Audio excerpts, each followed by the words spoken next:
Le sang de Marie se glaça dans ses veines lorsqu'elle découvrit un lynx sauvage, lové contre son bébé de 6 mois, ses crocs à quelques centimètres du visage fragile de l'enfant. Mais ce qui la pétrifia davantage, ce fut le regard du prédateur qui se tourna vers elle, un regard impossible, empreint d'une intelligence presque humaine, la fixant avec une conscience qui défiait toute explication naturelle. Avant de continuer, n'oublie pas de t'abonner à la chaîne, de liker la vidéo et de commenter depuis quelle partie du monde tu nous regardes. C'est parti. Dans les montagnes brumeuses du Jura français, où l'hiver transforme les forêts en cathédrales de glace, le silence est roi. C'est dans ce royaume isolé que Marie Dubois a choisi de vivre avec son mari et leur nouveau-né. Ce matin-là, le soleil de février peinait à traverser les nuages lourds, projetant une lumière blafarde à travers les fenêtres de leur chalet en bois. Marie se réveilla en sursaut, non pas à cause des pleurs de son bébé, mais à cause de leur absence. Thomas, âgé de 6 mois, était généralement un réveil matin plus fiable que n'importe quelle alarme électronique. Le silence était anormal, inquiétant. Marie rejeta les couvertures chaudes et posa ses pieds nus sur le plancher glacé. Son mari Paul était parti 2 jours plus tôt pour aller chercher des provisions dans la ville la plus proche, à 3 heures de route. La neige tombée pendant la nuit avait probablement rendu son retour impossible. Elle était seule avec ce silence inexplicable. « Thomas » appela-t-elle doucement, sa voix tremblante trahissant son inquiétude grandissante. Elle traversa le couloir, son cœur battant de plus en plus fort contre sa poitrine. La porte de la chambre de Thomas était entr'ouverte, laissant filtrer un rayon de lumière. Marie poussa lentement la porte, s'attendant au pire, préparant déjà son esprit à une vision qui hanterait ses cauchemars pour les années à venir.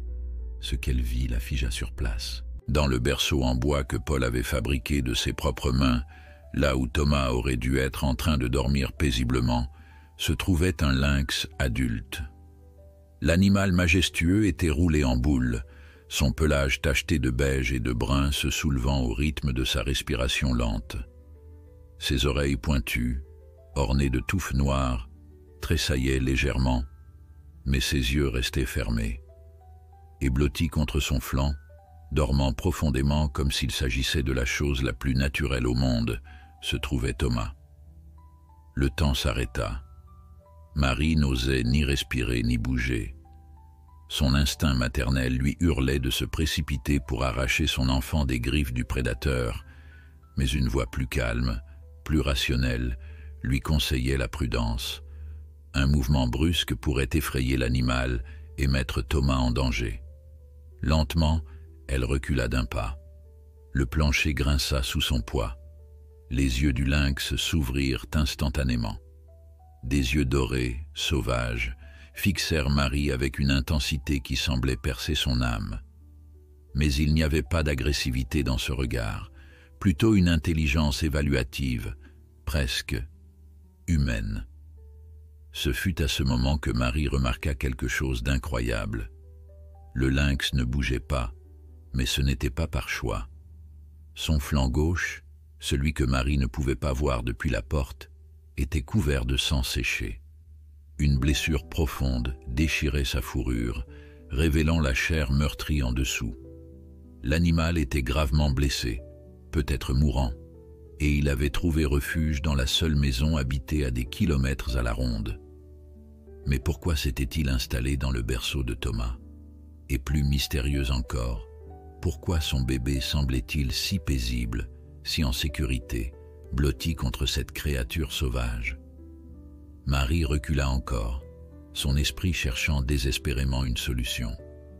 Elle devait appeler quelqu'un, mais le téléphone satellite était dans la cuisine, et elle ne voulait pas quitter son enfant des yeux. Le fusil de chasse de Paul était rangé dans un placard verrouillé, inaccessible dans l'immédiat. Elle était seule face à cette situation impossible. C'est alors que le lynx fit quelque chose qui défait toute logique. Avec une douceur surprenante, il se dégagea du petit corps de Thomas, léchant doucement le visage du bébé comme pour lui dire au revoir. Puis, Dans un mouvement douloureux qui confirma la gravité de sa blessure, il se redressa dans le berceau et fixa Marie de nouveau. Thomas s'agita dans son sommeil mais ne se réveilla pas. Le lynx émit un son, un miaulement rauque qui résonna dans la pièce silencieuse. Puis, avec une grâce diminuée par la douleur, il sauta du berceau et atterrit sur le plancher. Marie recula précipitamment jusqu'au mur, observant avec stupéfaction l'animal qui boitait maintenant vers elle. À 3 mètres de distance, le lynx s'arrêta. Il la regarda une dernière fois, puis s'effondra sur le sol, sa respiration devenant laborieuse, son flanc blessé se soulevant de manière irrégulière. L'instinct de Marie changea en un instant. Cet animal ne menaçait pas son enfant. Il lui avait peut-être même sauvé la vie en lui offrant sa chaleur pendant la nuit glaciale. Elle devait l'aider.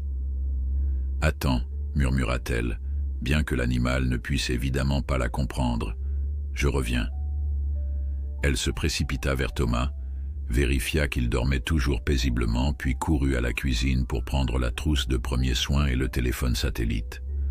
Ses doigts tremblants composèrent le numéro du seul vétérinaire de la région, un homme qu'elle connaissait à peine mais qui représentait le seul espoir pour l'animal blessé. « Docteur Moreau, c'est Marie Dubois. J'ai une situation inhabituelle. » 20 minutes plus tard, Marie avait nettoyé la blessure du lynx du mieux qu'elle pouvait.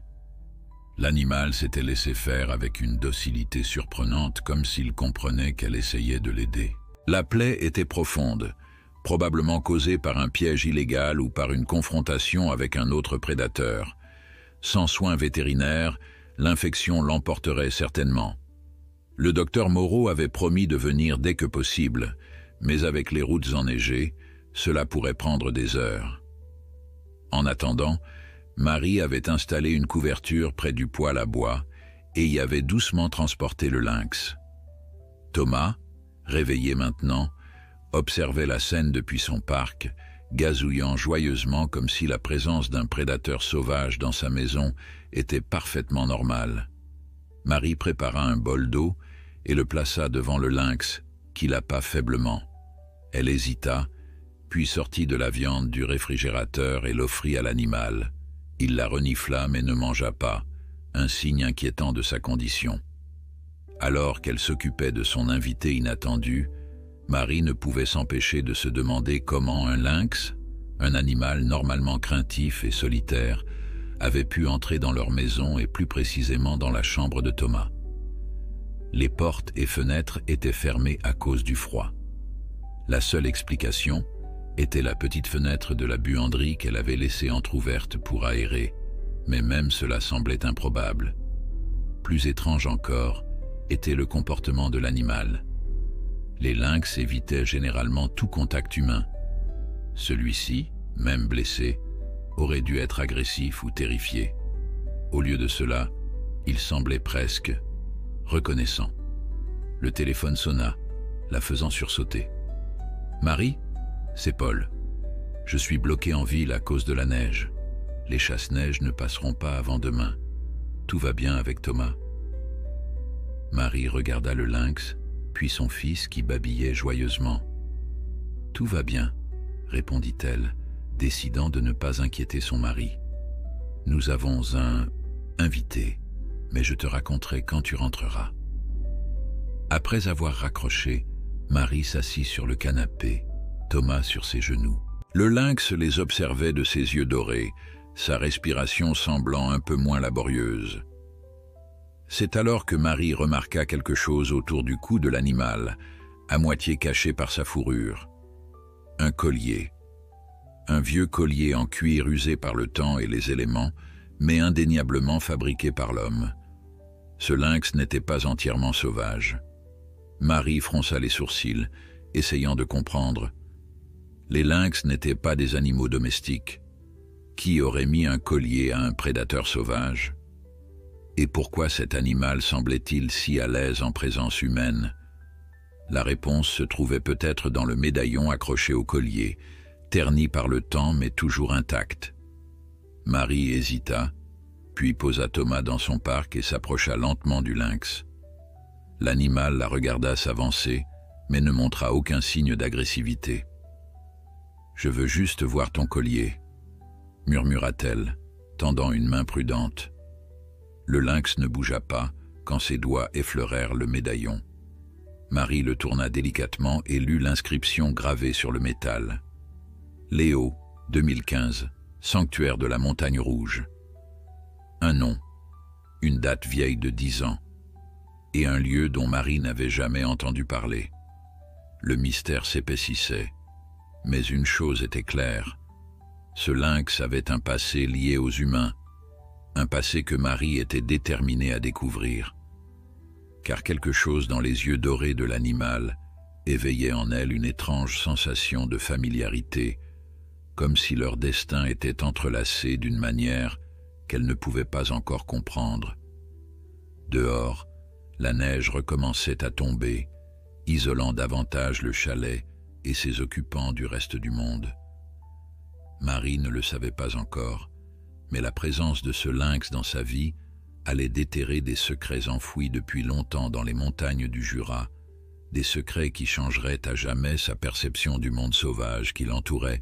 Le docteur Moreau arriva en fin d'après-midi, son vieux 4x4 se frayant difficilement un chemin à travers la neige accumulée. C'était un homme robuste d'une 60aine d'années, au visage buriné par les intempéries et à la barbe poivre et sel. Son regard vif s'adoucit quand il vit Thomas qui jouait dans son parc, mais ses sourcils se froncèrent à la vue du lynx allongé près du poêle. « Bon sang, Marie », murmura-t-il en s'agenouillant près de l'animal. « C'est bien un lynx que vous avez là. »« Son nom est Léo », répondit Marie, montrant le médaillon. Il portait ce collier. Le vétérinaire examina le médaillon avec une expression indéchiffrable avant de se concentrer sur la blessure. Ses mains expertes palpèrent délicatement le flanc du félin qui, étonnamment, se laissa faire sans protester. « Cette blessure a été causée par une arme à feu », déclara-t-il finalement. Une balle a traversé les chairs sans toucher d'organes vitaux, heureusement. Mais l'infection a commencé. Il va falloir nettoyer ça correctement. Il ouvrit sa mallette et en sortit divers instruments et médicaments. Marie observait, fascinée par la docilité du lynx qui semblait comprendre qu'on était en train de le soigner. « Vous avez dit qu'il était dans le berceau de votre fils ?» demanda le vétérinaire, tout en préparant une injection d'antibiotiques. Marie acquiesça. « Quand je me suis réveillé ce matin, ils dormaient ensemble. Thomas blottit contre lui comme s'ils se connaissaient. Le docteur Moreau resta silencieux un moment, puis demanda « Ce sanctuaire de la Montagne Rouge, vous en avez déjà entendu parler ?»« Jamais. Vous connaissez cet endroit ?» Le vétérinaire soupira, administrant l'injection au lynx avec une dextérité qui trahissait des années de pratique. Il n'existe plus depuis près de 8 ans maintenant. C'était un centre de recherche sur les comportements des grands prédateurs, situé à environ 30 km d'ici, plus haut dans les montagnes. Un centre de recherche sur les lynx? Pas seulement les lynx, loups, ours, aigles. Ils étudiaient l'intelligence animale, les capacités d'apprentissage, l'adaptation, des travaux controversés, mais fascinants. Il désinfecta soigneusement la plaie tout en parlant. Je n'y suis allé qu'une fois, invité par le fondateur, le docteur Gabriel Laurent, un homme brillant, mais... Il hésita. Disons qu'il avait des idées peu orthodoxes sur la relation entre humains et animaux sauvages. Marie berçait Thomas qui commençait à s'agiter. Que s'est-il passé? Pourquoi le centre a-t-il fermé? Le docteur Moreau commença à suturer la blessure du lynx. Un incendie, en 2017. Les installations ont été détruites. Plusieurs animaux sont morts, d'autres se sont échappés. Le docteur Laurent a disparu cette nuit-là. Certains disent qu'il a péri dans les flammes, d'autres qu'il s'est enfui pour échapper aux poursuites. Des poursuites? Pour quelle raison? Le vétérinaire termina les sutures avant de répondre. Des rumeurs circulaient sur la nature exacte de ses recherches. Certains prétendaient qu'il pratiquait des expériences non éthiques. Des manipulations génétiques, peut-être. Les autorités commençaient à s'intéresser à lui quand l'incendie s'est déclaré. Il regarda Léo avec une expression pensive. Ce lynx doit être l'un des animaux qui se sont échappés à ce moment-là, ce qui expliquerait son comportement inhabituel. Marie suivit son regard. Le lynx les observait, ses yeux dorés semblant absorber chaque mot de leur conversation. Il y avait quelque chose de dérangeant dans cette attention, comme si l'animal comprenait ce qu'il disait. « Docteur, est-ce normal qu'il nous regarde comme ça ?» Le docteur Moreau secoua la tête. « Rien n'est normal concernant ce lynx, Marie. Les animaux sauvages, même élevés par des humains, ne se comportent pas ainsi. Ils ne cherchent pas refuge dans des maisons habitées. Ils ne se couchent pas dans des berceaux à côté de bébés. » Il rangea ses instruments. « Si j'étais vous, j'appellerais les autorités dès que possible, les gardes forestiers ou l'Office national de la chasse. » Marie sentit une étrange réticence à l'idée de signaler la présence de Léo. Que lui arrivera-t-il s'ils viennent le chercher? Dans le meilleur des cas, il sera placé dans un zoo ou une réserve. Dans le pire. Il n'acheva pas sa phrase, mais Marie comprit l'implication. « Je ne peux pas le garder jusqu'à ce qu'il guérisse ?» demanda-t-elle, surprise par sa propre requête. Le vétérinaire la regarda avec étonnement. « Marie, c'est un prédateur sauvage, potentiellement dangereux, même s'il semble docile pour l'instant. Il n'a pas fait de mal à Thomas, insista-t-elle. Au contraire, il semblait le protéger. » Le docteur Moreau soupira, passant une main dans sa barbe. « Écoutez, je comprends votre fascination. Croyez-moi, j'ai consacré ma vie aux animaux. Mais celui-ci... » Il jeta un regard au lynx. « Il y a quelque chose de différent chez lui, quelque chose que je ne peux pas expliquer. » Il se releva, ramassant sa mallette. « Je vais vous laisser des antibiotiques et des antidouleurs.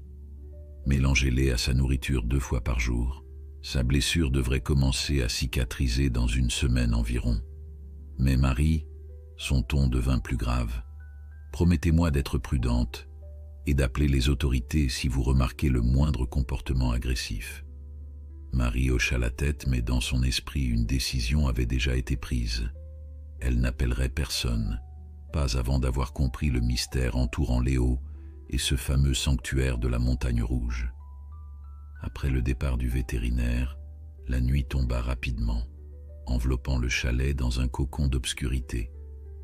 Marie avait couché Thomas dans son berceau et préparé un repas léger pour elle-même. Léo n'avait pas bougé de sa place près du poêle, mais ses yeux suivaient chacun de ses mouvements. « Tu dois avoir faim, » dit-elle doucement, déposant un bol de viande mélangée aux médicaments devant lui. Le lynx renifla la nourriture, puis leva les yeux vers elle avant de commencer à manger lentement. Marie s'assit à table, l'observant tout en pianotant sur son ordinateur portable. Une recherche rapide sur Internet lui fournit quelques articles de presse concernant le sanctuaire de la Montagne Rouge. Les gros titres racontaient une histoire fragmentée. Incendie mystérieux au centre de recherche animalier. Le docteur Gabriel Laurent toujours porté disparu. Controverse autour des méthodes du sanctuaire de la Montagne Rouge. Un article plus détaillé attira son attention. Il contenait une photo du docteur Laurent, un homme grand aux cheveux grisonnants et au regard intense. Il posait devant l'entrée du centre, et à ses côtés se trouvait un jeune lynx tenu en laisse. Un lynx dont les marques sur le pelage ressemblaient étrangement à celles de Léo. La légende indiquait « Le docteur Laurent est l'un de ses sujets d'étude, un lynx boréal nommé Léo, considéré comme l'un des animaux les plus intelligents du programme. » Marie sentit un frisson parcourir son échine. C'était bien lui. Le même Léo qui reposait maintenant dans son salon, 10 ans plus tard. Mais comment avait-il survécu toutes ces années dans la nature? Et pourquoi était-il venu chercher refuge précisément dans sa maison? Un autre article mentionnait brièvement les rumeurs entourant les recherches du docteur Laurent. Des sources anonymes évoquent des expérimentations controversées visant à augmenter les capacités cognitives des prédateurs sauvages. Le docteur Laurent aurait notamment travaillé sur l'amélioration de l'intelligence et des capacités de communication des grands félins. Marie releva la tête de son écran et croisa le regard de Léo. L'animal avait terminé sa nourriture et la fixait avec cette même intensité troublante.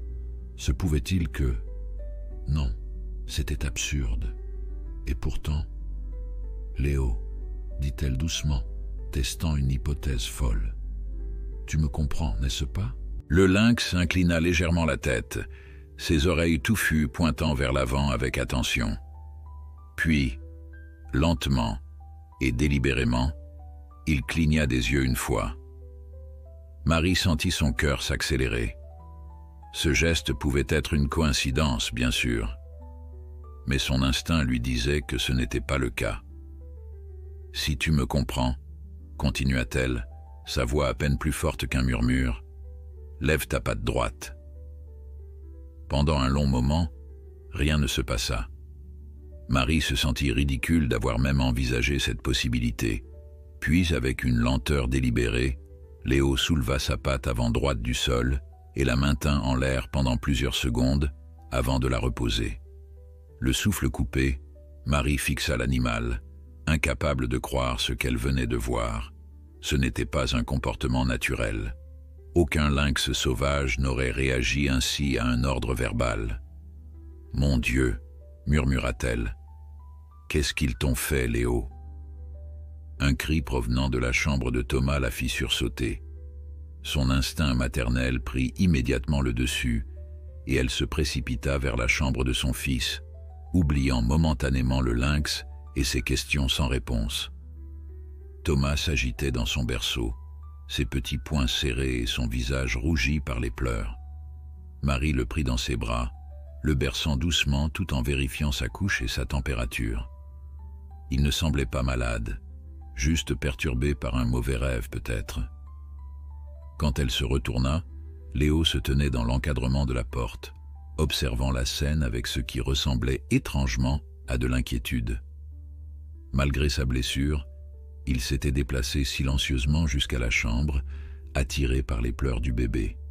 « Il va bien », dit Marie, surprise de se retrouver à rassurer un animal sauvage. « Juste un cauchemar. » Léo s'avança lentement dans la pièce, ses pattes feutrées ne faisant aucun bruit sur le plancher. Il s'arrêta près du berceau et leva la tête vers Thomas qui commençait à se calmer dans les bras de sa mère. Le bébé remarqua le lynx et, à la stupéfaction de Marie, tendit une petite main potelée vers lui, gazouillant joyeusement. Léo s'approcha encore, permettant aux doigts minuscules d'effleurer son museau. Cette scène surréaliste confirma ce que Marie commençait à soupçonner. Il existait un lien inexplicable entre cet animal et son fils. Un lien qui défiait toute logique mais qui était indéniablement réel. Cette nuit-là, Marie eut du mal à trouver le sommeil. Allongée dans son lit, elle écoutait les bruits du chalet, attentive aux moindres sons inhabituels. Thomas dormait paisiblement dans son berceau qu'elle avait déplacé dans sa chambre, plus par habitude que par crainte réelle que Léo puisse lui faire du mal. Le lynx, quant à lui, s'était installé près de la porte de la chambre, comme s'il montait la garde. Vers 3 heures du matin, un hurlement lointain de loup la fit frissonner. Elle se leva pour vérifier que tout allait bien et trouva Léo parfaitement alerte, ses oreilles dressées vers la fenêtre, son corps tendu comme un arc. Leurs regards se croisèrent dans la pénombre. « Tu les entends aussi » murmura-t-elle. Ce n'était pas une question. Le lynx se détourna de la fenêtre et revint s'allonger près de la porte, mais Marie nota qu'il restait vigilant, ses yeux luisant dans l'obscurité comme 2 pièces d'or. Au petit matin, la neige avait cessé de tomber. Un timide rayon de soleil filtrait à travers les nuages, faisant scintiller le manteau blanc qui recouvrait le paysage. Marie préparait le biberon de Thomas quand son téléphone sonna. C'était Paul. « Les routes sont en train d'être dégagées », annonça-t-il. « Je devrais pouvoir rentrer en début d'après-midi. »« C'est une bonne nouvelle », répondit Marie, observant Léo qui buvait tranquillement dans un bol d'eau près du poêle. Alors, c'est quoi cette histoire d'invité dont tu parlais hier? Marie hésita. Comment expliquer à son mari qu'elle hébergeait un lynx potentiellement génétiquement modifié qui semblait avoir développé un lien avec leur fils? C'est compliqué. Je préfère t'en parler quand tu seras là. Tu m'inquiètes, Marie. Tout va bien avec Thomas? Tout va parfaitement bien, je t'assure. C'est juste une situation inhabituelle. Après avoir raccroché, Marie se tourna vers Léo qui la fixait de son regard intense. « Mon mari rentre cet après-midi », lui dit-elle, se sentant à la fois ridicule et étrangement à l'aise de s'adresser à lui comme à un être capable de comprendre. « Je ne sais pas comment il va réagir en te voyant. » Léo cligna lentement des yeux, puis se leva et s'étira avec précaution, testant visiblement sa blessure. Il semblait déjà plus fort que la veille, les antibiotiques faisant manifestement effet. Marie passa la matinée à jongler entre les soins à Thomas et ses recherches sur Internet concernant le sanctuaire de la Montagne Rouge. Elle découvrit peu d'informations supplémentaires, mais tomba sur un forum où d'anciens employés du centre échangeaient des messages. Un post en particulier attira son attention. Les expériences du docteur Laurent allaient bien au-delà de la simple étude comportementale. J'ai assisté à des séances où Léo, son lynx vedette, résolvait des problèmes que même des primates auraient eu du mal à comprendre. Laurent parlait d'une évolution accélérée et gardait certaines zones du laboratoire strictement interdites au personnel ordinaire. Quand j'ai commencé à poser trop de questions, j'ai été licencié avec un accord de confidentialité et des menaces à peine voilées. Le message datait de 2018, un an après l'incendie. L'auteur utilisait un pseudonyme, Observateur 68, et n'avait plus posté depuis. Marie se mordit à la lèvre, jetant un regard à Léo qui jouait doucement avec une balle que Thomas avait fait rouler vers lui. Ce comportement était si éloigné de celui d'un lynx normal que les affirmations de l'ancien employé semblaient de plus en plus crédibles. Elle décida de créer un compte sur le forum et envoya un message privé à Observateur 68. « J'ai des informations importantes concernant Léo et le docteur Laurent. Pouvons-nous discuter en privé ?» Alors qu'elle attendait une réponse qui ne viendrait peut-être jamais, Marie entendit un véhicule approcher du chalet.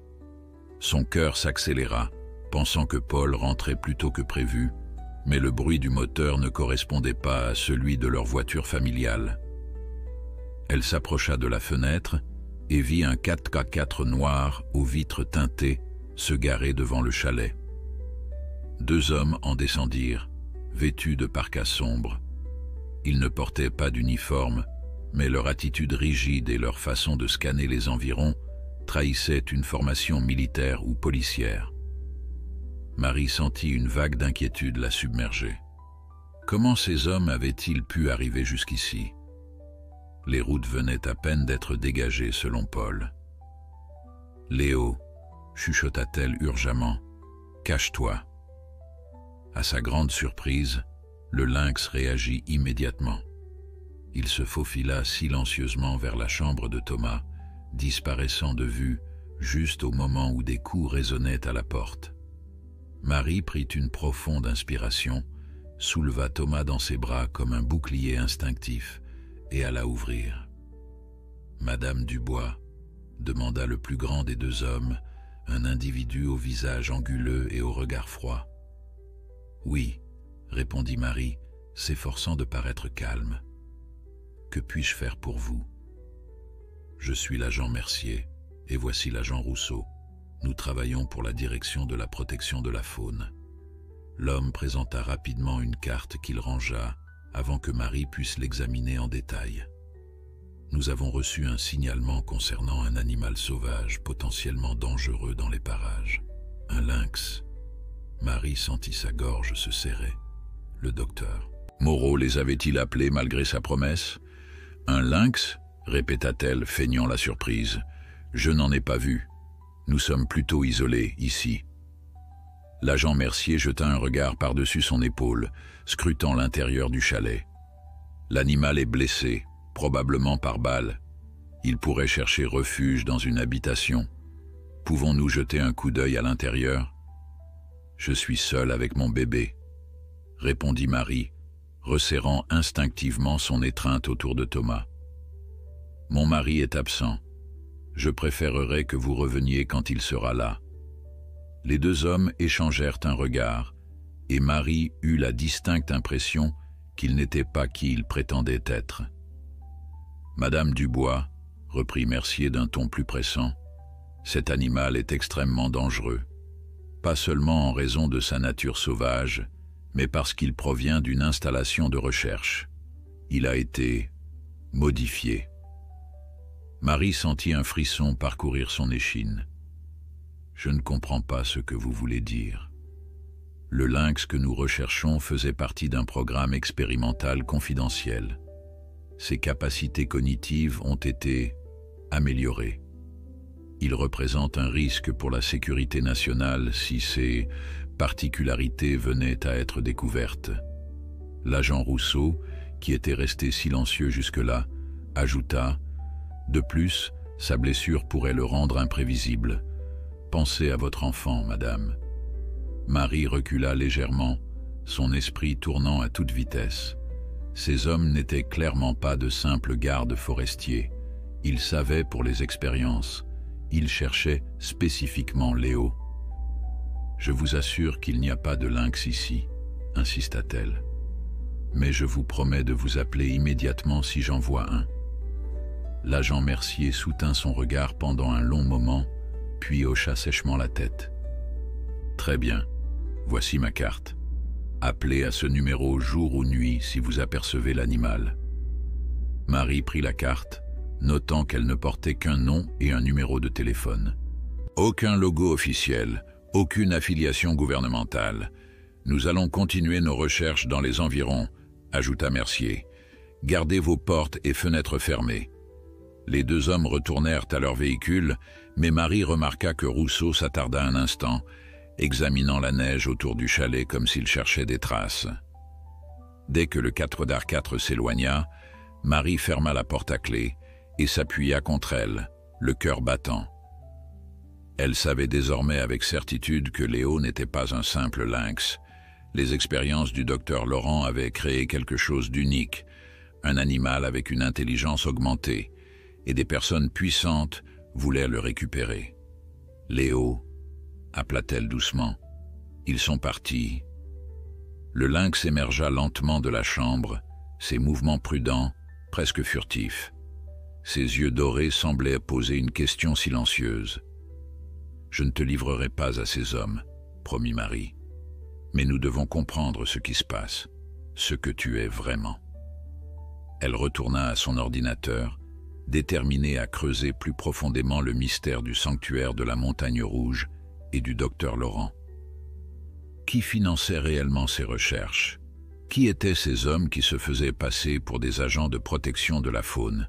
Son téléphone vibra, une notification du forum. Observateur 68 avait répondu à son message. « Où est Léo maintenant? Êtes-vous en sécurité? Ne faites confiance à personne se réclamant d'une agence gouvernementale. Appelez-moi à ce numéro dès que possible. » Marie fixa l'écran, sentant qu'elle venait de plonger dans quelque chose de bien plus grand et dangereux qu'elle ne l'avait imaginé. Thomas gazouilla dans ses bras, inconscient du danger, tandis que Léo s'asseyait à ses pieds, son regard intelligent fixé sur l'écran, comme s'il comprenait parfaitement la gravité de la situation. Au loin, le son du 4x4 des prétendus agents avait disparu, mais Marie savait instinctivement qu'il reviendrait. Et la prochaine fois, il ne se contenterait pas d'un refus poli.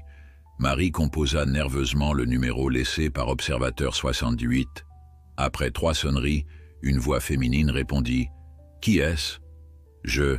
J'ai contacté Observateur 68 sur le forum, au sujet de Léo. » Un silence tendu s'installa avant que la femme ne reprenne, sa voix désormais plus basse et urgente.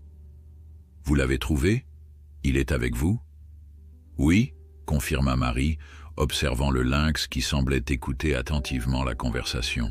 « Il est blessé, mais en voie de guérison. Écoutez-moi attentivement, dit la femme. Mon nom est Claire Dumas. J'étais biologiste au sanctuaire avant l'incendie. Les hommes qui vous ont rendu visite ne sont pas des agents gouvernementaux officiels, mais ils travaillent pour une organisation qui finançait les recherches du docteur Laurent, une branche obscure du ministère de la Défense. Marie sentit son cœur s'accélérer. Pourquoi l'armée s'intéresserait-elle à des recherches sur les lynx? Ce n'était pas seulement des recherches sur les lynx, répondit Claire.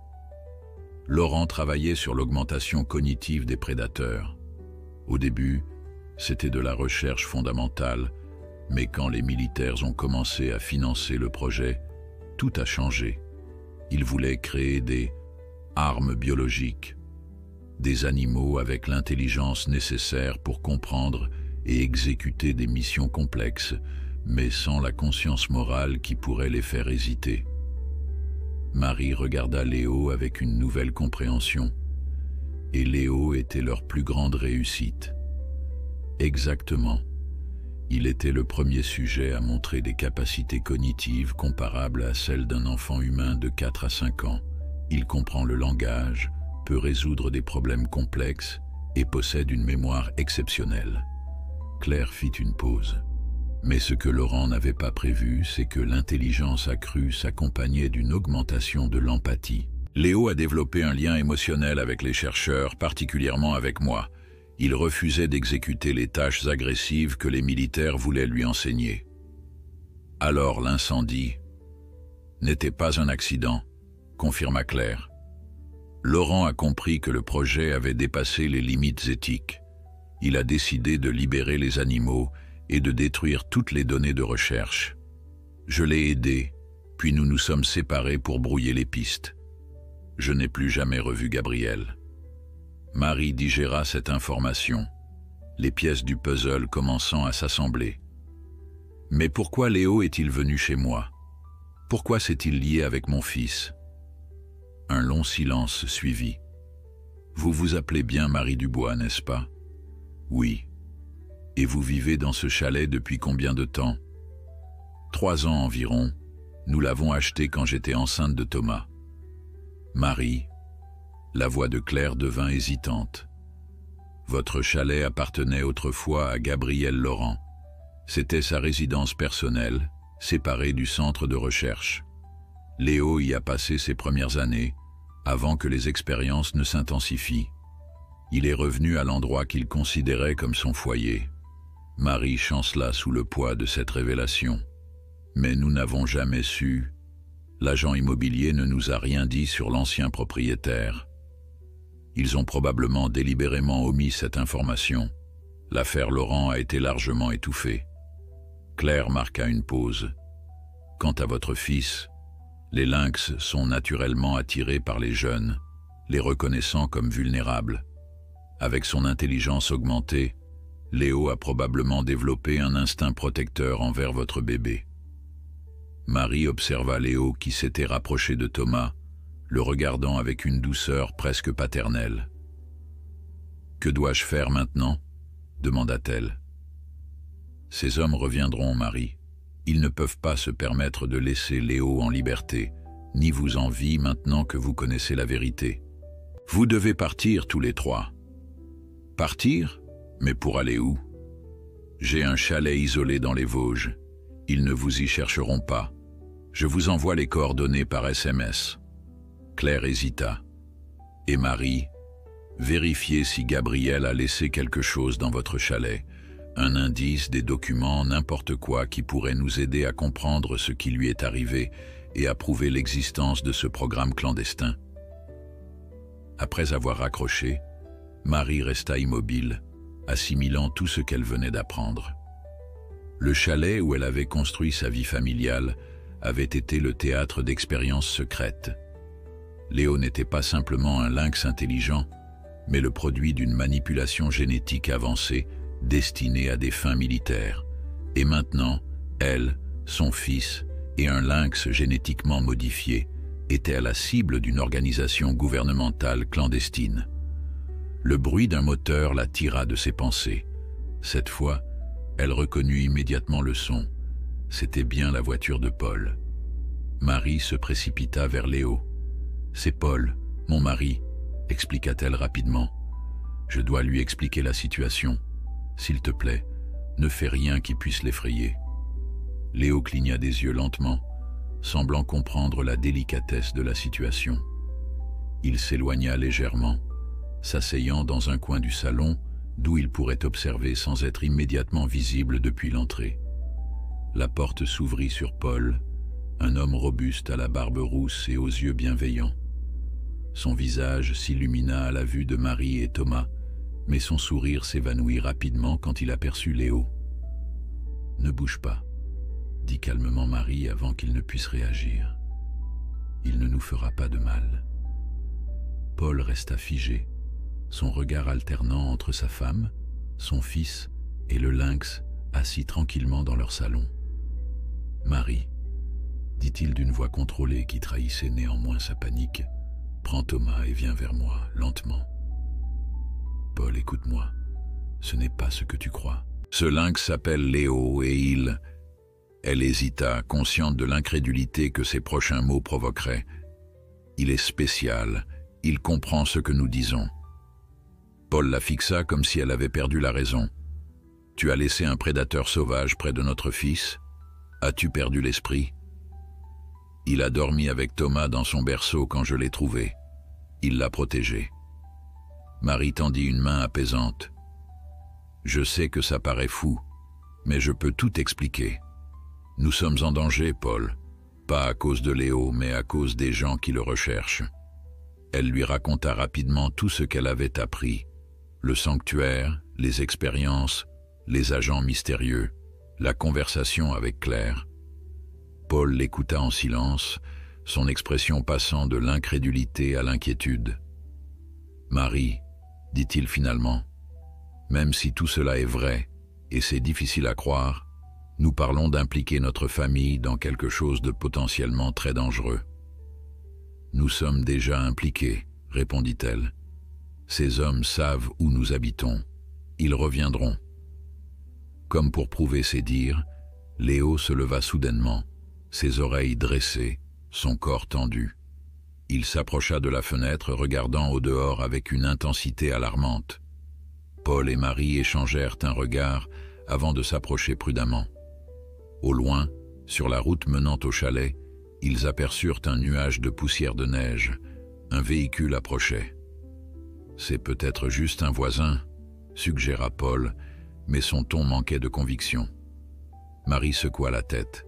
« Nous n'avons pas de voisins à moins de 5 kilomètres, et personne ne vient jamais sans appeler. » Elle se tourna vers son mari, la peur et la détermination se mélangeant dans son regard.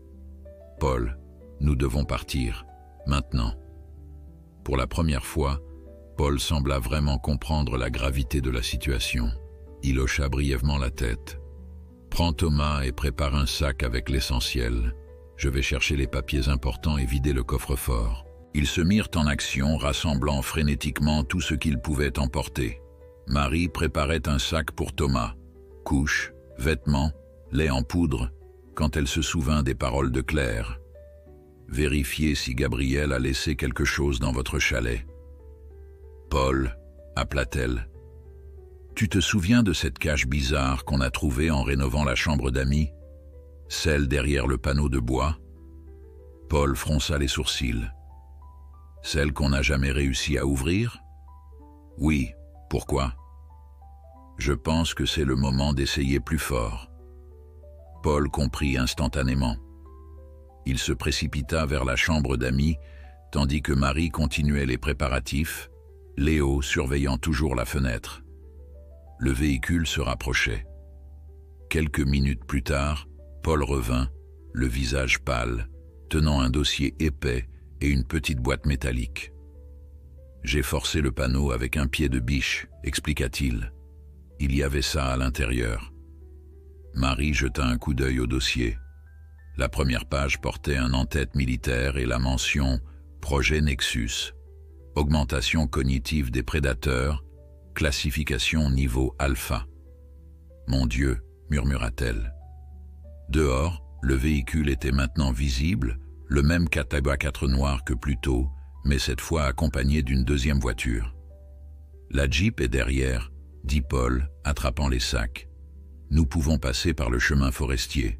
Ils ne nous verront pas partir si nous nous dépêchons. » Marie acquiesça, serrant Thomas contre elle et jetant un dernier regard à leur maison, ce foyer qu'ils avaient construit avec tant d'amour et qu'ils devaient maintenant abandonner. « Léo !» appela-t-elle doucement. « Viens, nous partons. » Le lynx la regarda, puis jeta un coup d'œil vers l'extérieur, où les véhicules se rapprochaient inexorablement. Puis, avec une grâce surprenante malgré sa blessure, il se dirigea vers la porte arrière comme s'il comprenait exactement ce qui était en jeu. Ensemble, ils s'enfoncèrent dans la forêt enneigée, fuyant les hommes qui ne s'arrêteraient devant rien pour récupérer le résultat d'une expérience qui n'aurait jamais dû exister, un lynx avec l'intelligence d'un humain et le cœur d'un protecteur. La Jeep progressait difficilement sur le chemin forestier étroit, ses chaînes mordant la neige épaisse, tandis que Paul manœuvrait prudemment entre les arbres. Marie, assise à l'arrière avec Thomas dans son siège auto, jetait des regards inquiets par la lunette arrière, guettant tout signe de poursuite. Léo était allongé au sol, son corps puissant tressaillant à chaque cahot du véhicule. « Tu crois qu'ils nous ont vus partir ?» demanda Paul, ses yeux ne quittant pas le chemin à peine visible sous la neige. « Je ne pense pas, » répondit Marie, « mais ils comprendront vite que nous avons fui, et ils connaissent notre véhicule. » Paul hocha gravement la tête. « Nous devrons l'abandonner dès que possible et trouver un autre moyen de transport. » Ils émergèrent dans une clairière où le chemin forestier rejoignait une route secondaire. Paul s'arrêta brièvement pour consulter la carte sur son téléphone. « Le village le plus proche est à 30 km, dit-il. Nous pourrions y louer une voiture ou prendre un bus vers une plus grande ville. » Marie secoua la tête. « Trop risqué. Ces hommes vont certainement alerter les autorités locales. Nous devons éviter les endroits où l'on pourrait nous identifier. » Elle sortit son téléphone et examina les coordonnées que Claire lui avait envoyées. Le chalet de Claire est à environ 200 km d'ici, dans les Vosges. Nous ne pourrons jamais y arriver directement avec notre véhicule sans être repérés. Thomas commença à s'agiter, sensible à la tension qui régnait dans l'habitacle. Marie le berça doucement, tentant de maintenir un semblant de normalité pour son fils malgré les circonstances extraordinaires. Léo se redressa soudain, ses oreilles pointues dressées en alerte. Un instant plus tard, ils entendirent le bruit lointain d'un hélicoptère.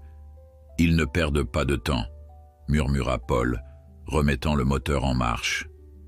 Ils s'engagèrent sur la route, roulant aussi vite que les conditions le permettaient, mais conscients que l'hélicoptère représentait une menace bien plus immédiate que les véhicules au sol. La forêt dense offrait une certaine protection visuelle, mais chaque portion de route exposée les rendait vulnérables. « Il y a une ancienne grange abandonnée à environ 10 km, dit Marie, se souvenant d'une randonnée qu'ils avaient faite l'été précédent. « Nous pourrions y cacher la Jeep et attendre la nuit. » Paul acquiesça, accélérant légèrement. Le bruit de l'hélicoptère semblait s'être éloigné, mais ils savaient qu'il pouvait revenir à tout moment. Ils atteignirent la grange sans incident, une structure délabrée à moitié effondrée, mais dont une partie du toit tenait encore suffisamment pour dissimuler un véhicule. Paul manœuvra la Jeep à l'intérieur, puis coupa le moteur. Le silence soudain était presque assourdissant.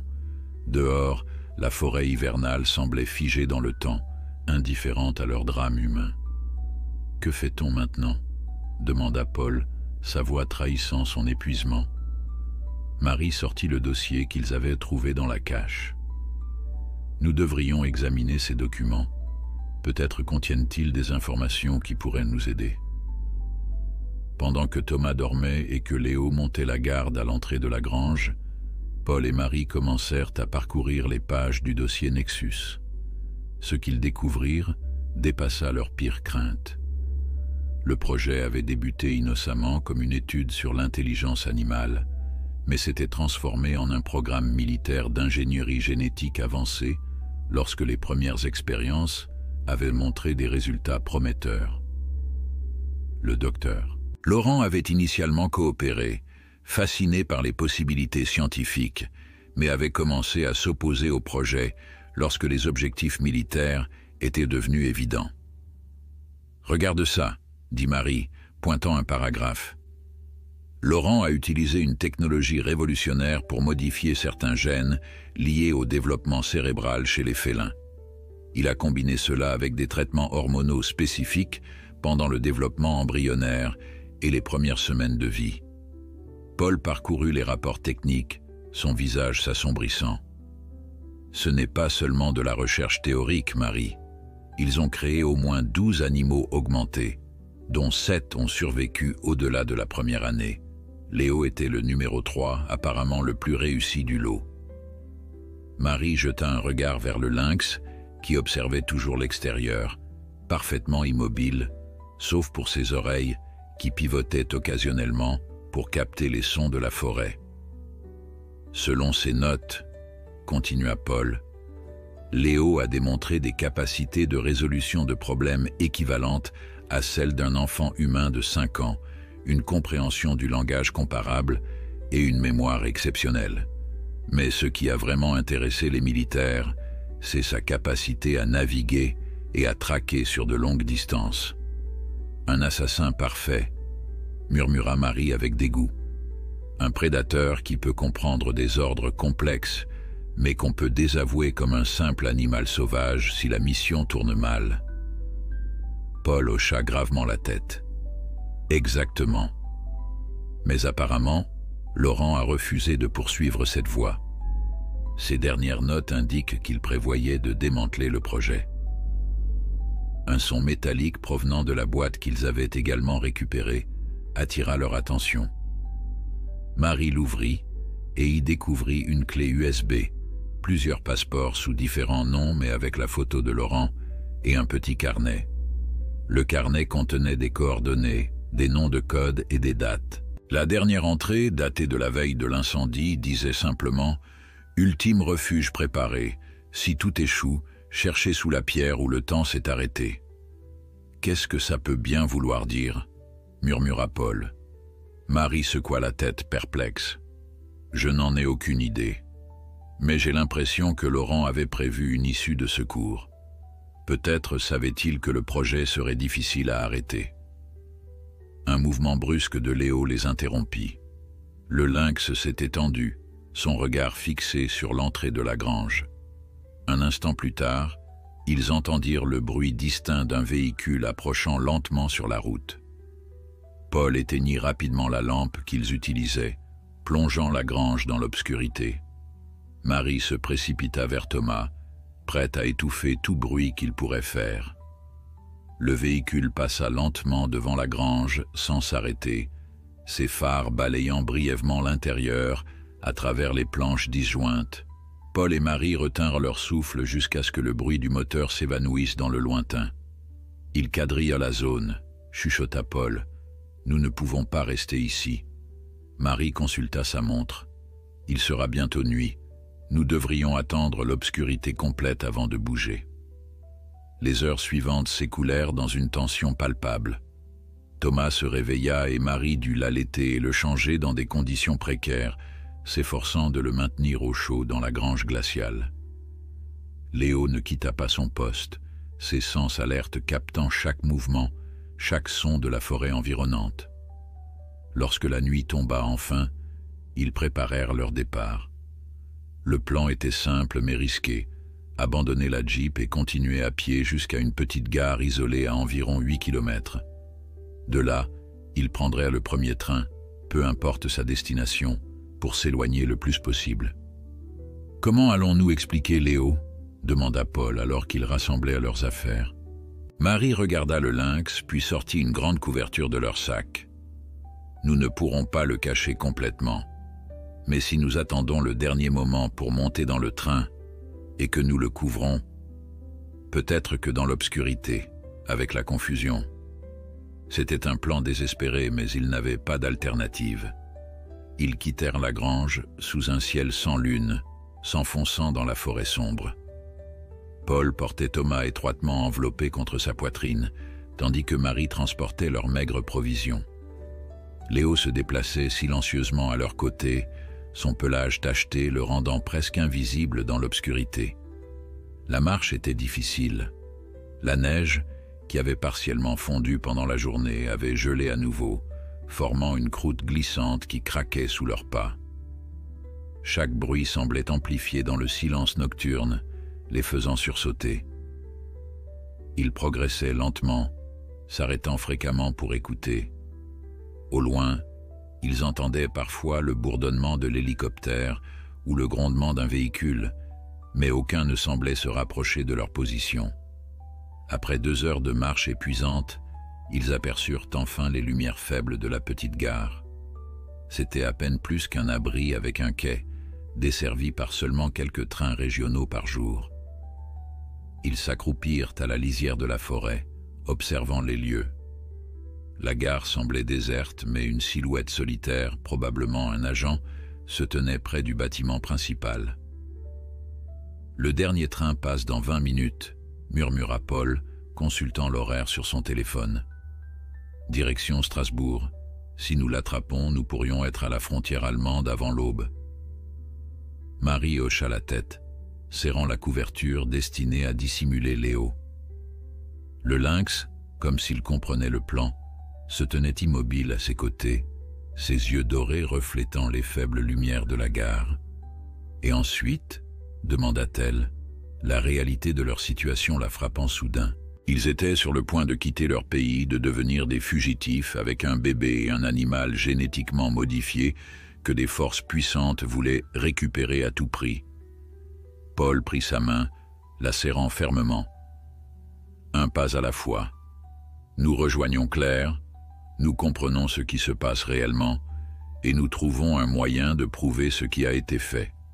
Ces gens ne peuvent pas opérer impunément pour toujours. Dans le ciel sans étoiles, un point lumineux se déplaçait lentement, l'hélicoptère revenant pour un autre passage.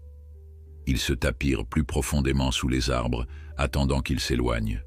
« C'est l'heure », dit finalement Paul, entendant le sifflement lointain du train approchant.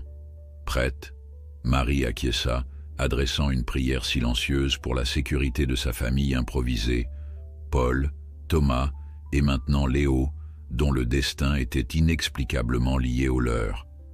Ensemble, ils s'élancèrent vers la gare, vers un avenir aussi incertain que la nuit qui les entourait.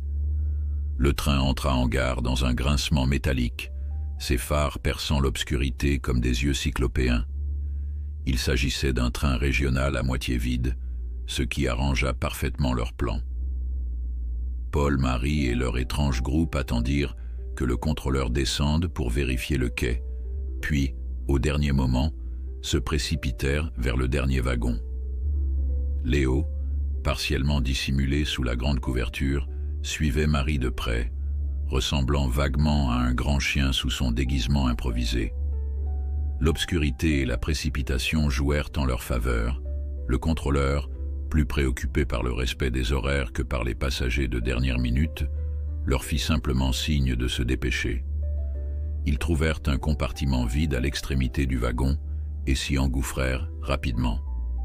Paul verrouilla la porte tandis que Marie guidait Léo sous les sièges, lui faisant signe de rester immobile. Le lynx obtempéra, se recroquevillant dans l'espace étroit, ses yeux dorés brillant dans la pénombre comme des ampoules miniatures. Le train s'ébranla, prenant de la vitesse, alors qu'il quittait la petite gare. Marie berçait Thomas qui, miraculeusement, semblait trouver l'aventure plus excitante qu'effrayante, gazouillant doucement contre sa poitrine. « Billet, s'il vous plaît », annonça une voix derrière la porte du compartiment, suivie de coups légers. Paul et Marie échangèrent un regard paniqué. Ils n'avaient pas eu le temps d'acheter des billets.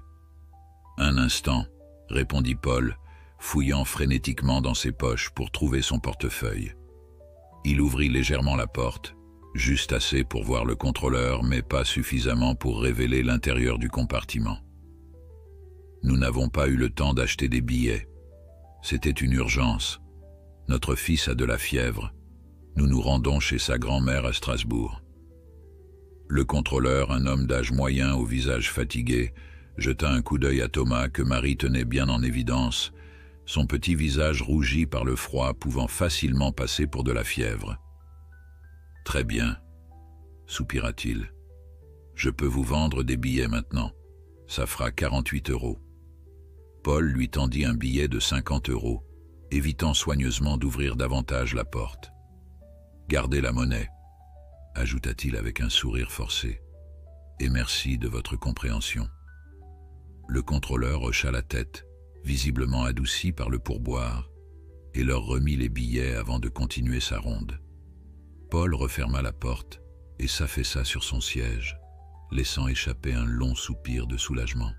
« Ça a marché, » murmura Marie, n'osant toujours pas parler à voix haute. « Mais nous ne pourrons pas cacher Léo éternellement. Quelqu'un finira par le remarquer. » Paul acquiesça sombrement. « Nous descendrons à la prochaine gare importante. De là, nous louerons une voiture ou trouverons un autre moyen de transport. » Marie sortit son téléphone, vérifiant les coordonnées envoyées par Claire. « Le chalet dans les Vosges n'est pas loin de Colmar. Nous pourrions descendre là-bas. » Léo s'agita sous les sièges, visiblement inconfortable dans l'espace confiné, mais resta remarquablement silencieux, comme s'il comprenait l'importance de la discrétion. Les heures suivantes s'écoulèrent dans une tension constante. Chaque arrêt, chaque passage du contrôleur, chaque nouveau passager montant dans le train représentait une menace potentielle. Thomas finit par s'endormir, épuisé par les événements de la journée, tandis que ses parents restaient vigilants, scrutant les quais à chaque arrêt pour repérer d'éventuels poursuivants.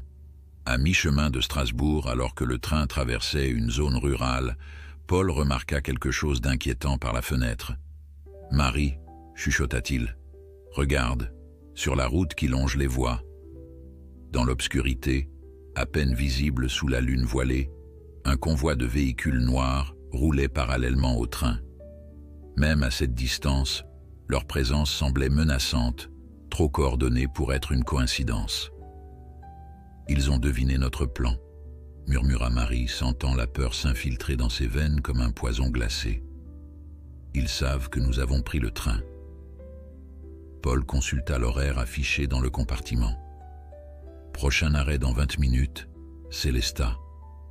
Nous devons descendre là-bas, changer de direction. » Ils commencèrent à rassembler leurs affaires, préparant Léo pour un mouvement rapide. Le lynx, comprenant l'urgence de la situation, s'était déjà déplacé près de la porte, prêt à bondir dès qu'elle s'ouvrirait. C'est alors qu'un bruit retentit sur le toit du train, un impact sourd suivi du crissement de métal contre métal. Les lumières du wagon vacillèrent brièvement. « Qu'est-ce que c'était ?» souffla Marie, serrant Thomas contre elle. Paul secoua la tête, son visage pâle dans la lumière blafarde du compartiment. « Je ne sais pas, mais ça ne présage rien de bon. » Quelques minutes plus tard, la porte reliant les wagons s'ouvrit et ils entendirent des pas lourds dans le couloir. Marie risqua un coup d'œil par la petite fenêtre de leur compartiment et aperçut 2 hommes en tenue sombre, portant ce qui ressemblait à des équipements tactiques sous leurs manteaux entr'ouverts. « Ils sont là », murmura-t-elle, la panique menaçant de la submerger. « Ils sont dans le train. » Paul regarda autour d'eux, cherchant désespérément une issue. Le train filait à travers la campagne obscure, rendant toute idée de saut impossible. Ils étaient piégés. « Les toilettes, » dit-il soudain, à l'extrémité du wagon. « Je vais les y attirer pendant que tu prendras Thomas et Léo pour vous cacher ailleurs. » « Non, » protesta Marie. « C'est trop dangereux. Nous restons ensemble. » Les pas se rapprochaient, méthodiques, les hommes vérifiant manifestement chaque compartiment. Il n'avait plus que quelques secondes. C'est alors que Léo fit quelque chose d'extraordinaire. Il se dressa sur ses pattes arrière, posant ses pattes avant contre la fenêtre du compartiment, scrutant l'obscurité extérieure. Puis, avec un mouvement délibéré, il appuya sur le loquet de la fenêtre, la faisant s'ouvrir légèrement. Paul et Marie le regardèrent, stupéfaits par cette démonstration d'intelligence. Le lynx se tourna vers eux, son regard intense semblant dire « Suivez-moi ». « Il veut que nous sautions », comprit Marie, l'incrédulité colorant sa voix. Paul jeta un coup d'œil par la fenêtre. Le train longeait maintenant une pente boisée, ralentissant légèrement avant un virage. C'était risqué, mais peut-être moins que d'affronter les hommes qui approchaient. « D'accord », décida-t-il, ouvrant complètement la fenêtre. « Je vais sauter en premier avec Thomas. Tu suivras avec Léo. » Les pas s'arrêtèrent devant leur porte. Une main tenta de l'ouvrir, trouvant la serrure engagée.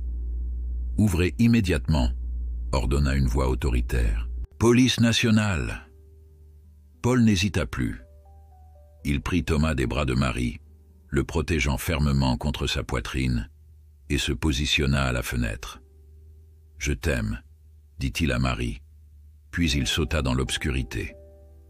Marie entendit des coups violents contre la porte du compartiment, le bois commençant à céder sous l'assaut.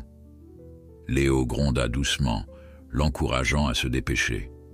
Elle jeta leur sac par la fenêtre, puis, fermant les yeux, elle suivit son mari dans le vide, le lynx bondissant juste derrière elle. L'impact fut brutal mais amorti par la neige et les buissons. Marie roula sur elle-même, sentant des branches lui griffer le visage et les bras. Lorsqu'elle s'immobilisa enfin, désorientée et endolorie, elle entendit le train poursuivre sa route, emportant avec lui les hommes qui les traquaient. « Paul !» appela-t-elle doucement, la panique montant, alors qu'elle ne voyait rien dans l'obscurité environnante. « Paul !»« Ici !» répondit une voix faible à quelques mètres.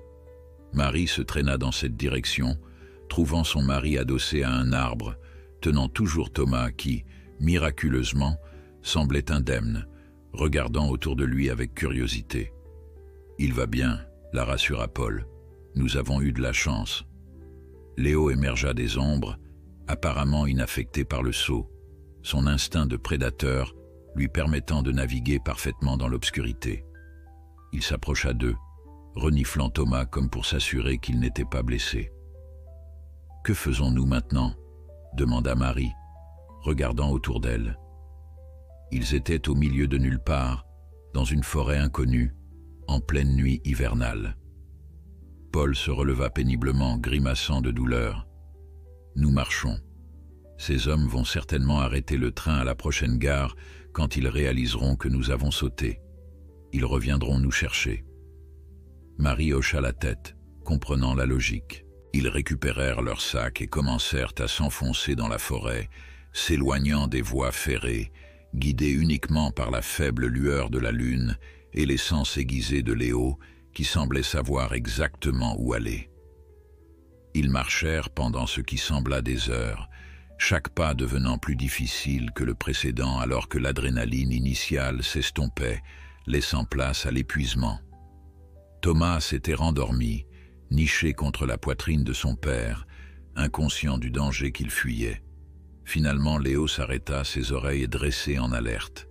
Devant eux, à travers les arbres, brillait une faible lumière. « Qu'est-ce que c'est » chuchota Marie. « Une maison, je crois » répondit Paul. « Nous devons prendre le risque. Thomas a besoin de chaleur, et nous aussi. » Ils s'approchèrent prudemment, découvrant une petite cabane de chasseurs isolée dans une clairière. La lumière provenait d'une lanterne visible à travers une fenêtre. « Et si c'est un piège » murmura Marie. Paul secoua la tête. « Trop isolé, trop discret. Il nous attendrait plutôt près des routes ou des villes. » Léo semblait partager cette évaluation. Sans hésitation, il s'avança vers la cabane, reniflant l'air, puis se tourna vers eux avec ce qui ressemblait à un encouragement. « Je crois qu'il nous dit que c'est sûr », dit Marie, trouvant étrangement naturel de faire confiance au jugement d'un lynx. Ils s'approchèrent et Paul frappa doucement à la porte. Après un long moment, celle-ci s'ouvrit, révélant un vieil homme à la barbe blanche, tenant une lampe à huile. « Eh bien » dit-il, son regard passant de leurs visages épuisés à Léo, sans montrer la moindre surprise face aux prédateurs sauvages qui les accompagnaient. « Je me demandais quand vous finiriez par arriver. » Marie et Paul échangèrent un regard stupéfait. Comment ce vieil homme isolé au milieu de la forêt pouvait-il les attendre? « Entrez avant que le froid ne réveille le petit, » dit l'homme en s'écartant pour les laisser passer. L'intérieur de la cabane était modeste mais chaleureux. Un feu crépitait dans une petite cheminée en pierre, diffusant une lumière ambrée et une chaleur bienvenue. Des étagères chargées de livres couvraient un mur entier, tandis qu'un espace cuisine rudimentaire occupait un coin. Une table robuste en bois, 2 chaises et un vieux fauteuil constituaient l'essentiel du mobilier. Léo entra sans hésitation, comme s'il connaissait déjà les lieux. Il s'approcha du feu et s'y installa confortablement, son pelage tacheté scintillant dans la lumière dansante des flammes. « Asseyez-vous » invita le vieil homme, désignant les chaises. « Vous devez être épuisé. Je m'appelle Henri. Henri Laurent. »« Laurent » s'exclama Marie. « Comme Gabriel Laurent ?» Le vieil homme sourit tristement. « Mon frère cadet, ou du moins, il l'était. » Paul, qui berçait toujours Thomas contre lui, s'avança.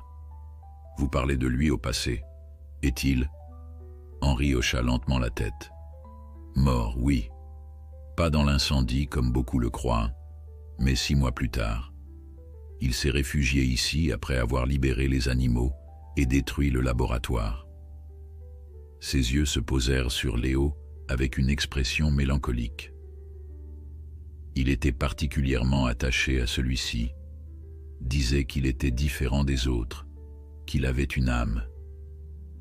Marie s'assit, ses jambes tremblantes cédant sous le poids de la fatigue et des révélations.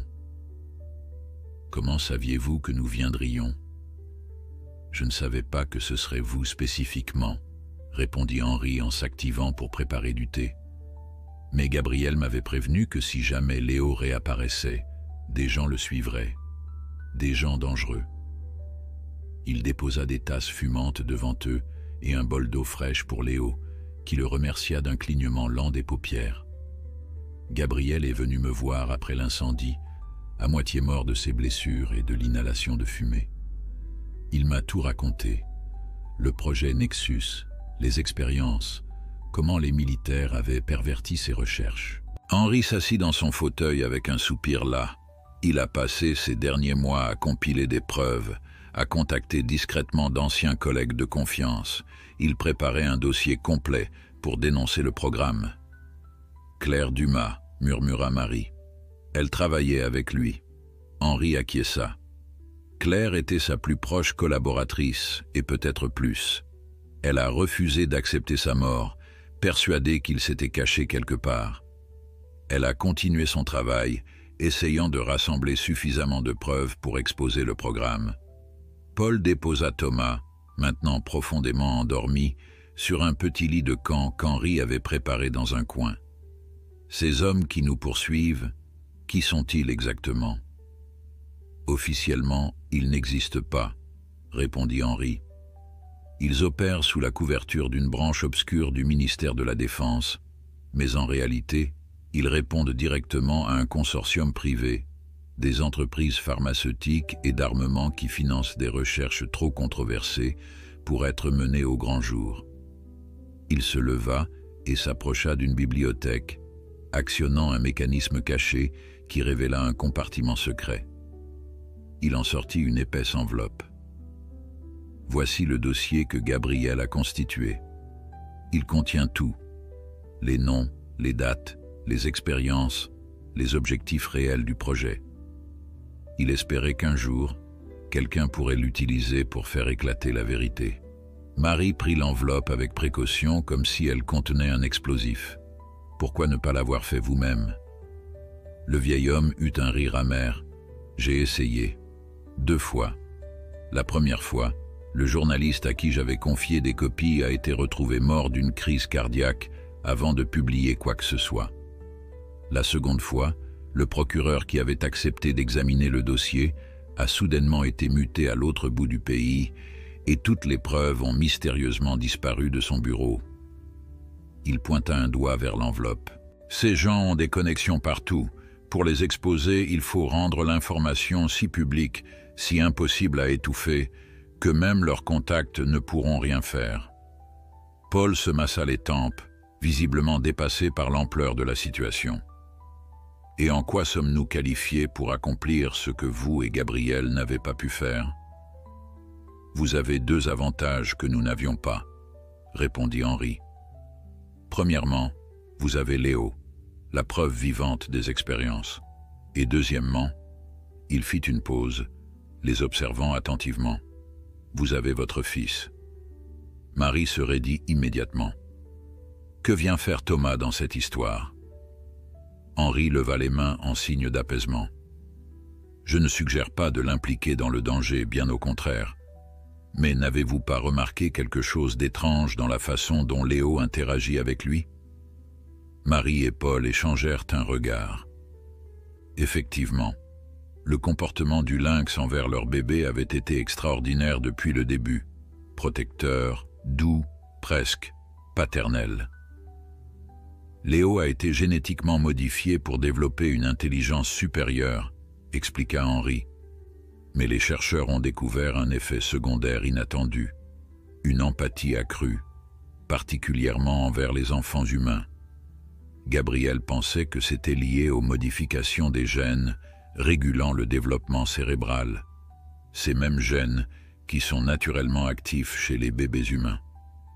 Il s'approcha de Thomas endormi, Léo se levant immédiatement pour le rejoindre, comme veillant sur le bébé. Les militaires voyaient cela comme un défaut. Ils voulaient un prédateur sans compassion. Mais Gabriel y a vu la preuve que leur travail avait dépassé leurs intentions les plus sombres. Ils avaient créé un être capable non seulement de penser, mais de ressentir profondément. Marie observait Léo qui s'était allongé près de Thomas, son corps formant une barrière protectrice autour du berceau improvisé. « C'est pour cela qu'il est venu à notre chalet », murmura-t-elle. Il sentait la présence de Thomas. Il cherchait à le protéger. Henri acquiesça. Probablement, les capacités sensorielles de Léo dépassent largement les nôtres. Il a peut-être détecté l'odeur d'un nourrisson à des kilomètres, et cela a activé son instinct protecteur amplifié. Paul s'approcha de la fenêtre, scrutant l'obscurité. « Ces hommes vont finir par nous retrouver. Nous ne pouvons pas rester ici. »« Non, en effet, » confirma Henri. « Vous devez rejoindre Claire dans les Vosges. Elle a les contacts nécessaires pour rendre cette histoire publique de manière incontestable. » Il se dirigea vers un placard et en sortit des vêtements propres qu'il leur tendit. « Reposez-vous quelques heures, je vous réveillerai avant l'aube. J'ai une vieille camionnette que vous pourrez prendre. Elle n'est pas tracée et le réservoir est plein. » Tandis que Paul et Marie se changeaient et mangeaient un peu du ragoût qu'Henri leur avait préparé, le vieil homme s'assit près de Léo, lui parlant doucement comme à un vieil ami. « Tu as bien fait de les trouver, » murmura-t-il, caressant délicatement la tête du lynx. « Gabriel serait fier de toi. » Léo émit un son doux, presque un ronronnement, ses yeux dorés fixés sur le vieillard, avec ce qui ressemblait étrangement à de la reconnaissance. Plus tard, alors que Paul s'était assoupi et que Thomas dormait paisiblement, Marie resta éveillée, feuilletant le dossier qu'Henri leur avait confié. Les documents confirmaient tout ce qu'ils avaient découvert jusque-là, mais allèrent bien plus loin, révélant l'ampleur terrifiante du projet Nexus. Les modifications génétiques appliquées à Léo n'étaient que la première étape. Le consortium prévoyait d'étendre les expériences à d'autres espèces, créant toute une armée d'animaux augmentés pour des missions allant de l'espionnage à l'assassinat. Plus troublante encore, certaines notes suggéraient que des techniques similaires pourraient être appliquées à des humains, améliorer des soldats en modifiant leur génome pour augmenter leur intelligence, tout en diminuant leur empathie et leur peur. « C'est monstrueux », murmura Marie, refermant le dossier. « C'est le pouvoir sans contrôle », répondit Henri qui s'était approché silencieusement. « La science sans éthique. » C'est ce que Gabriel a finalement compris, trop tard. Il s'assit lourdement à côté d'elle.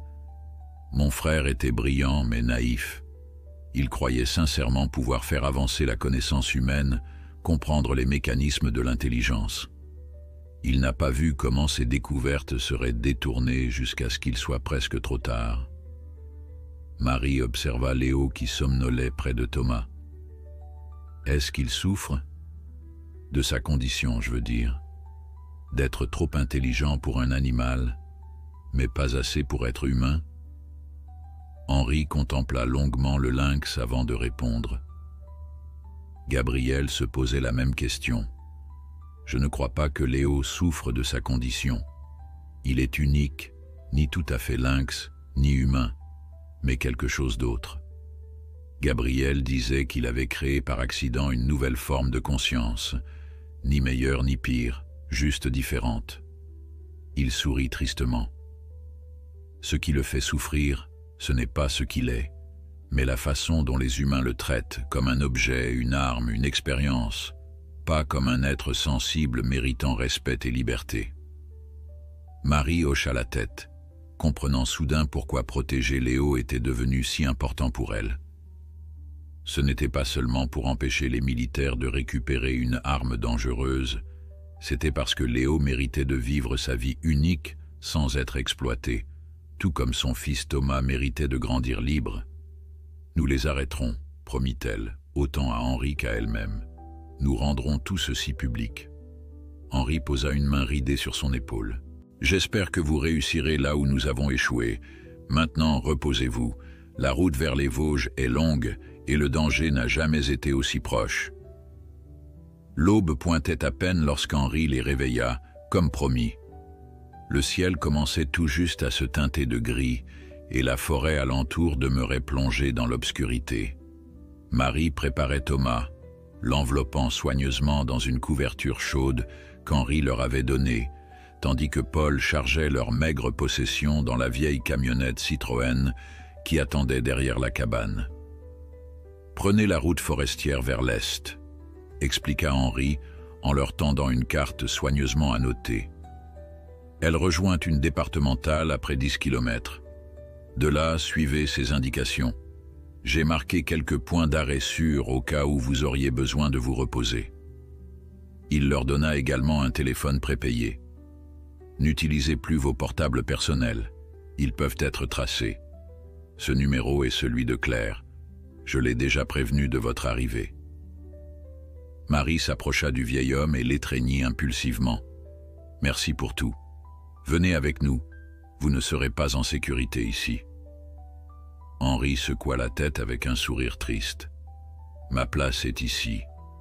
Quelqu'un doit garder la mémoire de Gabrielle vivante, et ces bois ont été mon foyer bien avant que tout cela ne commence. Il se tourna vers Léo qui attendait patiemment près de la camionnette. Prends soin d'eux, mon ami. Ils sont notre dernier espoir de mettre fin à tout ceci. Le lynx inclina légèrement la tête, comme s'il comprenait parfaitement la mission qui lui était confiée. Marie était toujours stupéfaite par l'intelligence qui brillait dans ses yeux dorés, une intelligence qui défiait tout ce qu'elle croyait savoir sur les animaux. Quelques minutes plus tard, ils quittèrent la cabane d'Henri, la camionnette cahotant sur le chemin forestier à peine visible dans la lumière grisâtre de l'aube. Paul conduisait avec précaution, tandis que Marie tenait Thomas sur ses genoux, Léo allongé à leurs pieds sur le plancher du véhicule. « Crois-tu vraiment que nous pouvons y arriver ?» demanda Marie, brisant le silence tendu qui s'était installé. « Rendre tout cela public, arrêter ces gens ?» Paul garda les yeux fixés sur la route, ses mains crispées sur le volant. « Nous n'avons pas le choix, n'est-ce pas? Si nous ne le faisons pas, ils continueront à nous traquer. Et qui sait combien d'autres Léo ils créeront, combien d'autres lignes ils franchiront. » Marie acquiesça, son regard se posant sur le lynx qui semblait suivre leur conversation avec une attention soutenue. « C'est juste que tout cela semble tellement plus grand que nous. Une conspiration gouvernementale, des expériences secrètes, des assassinats déguisés.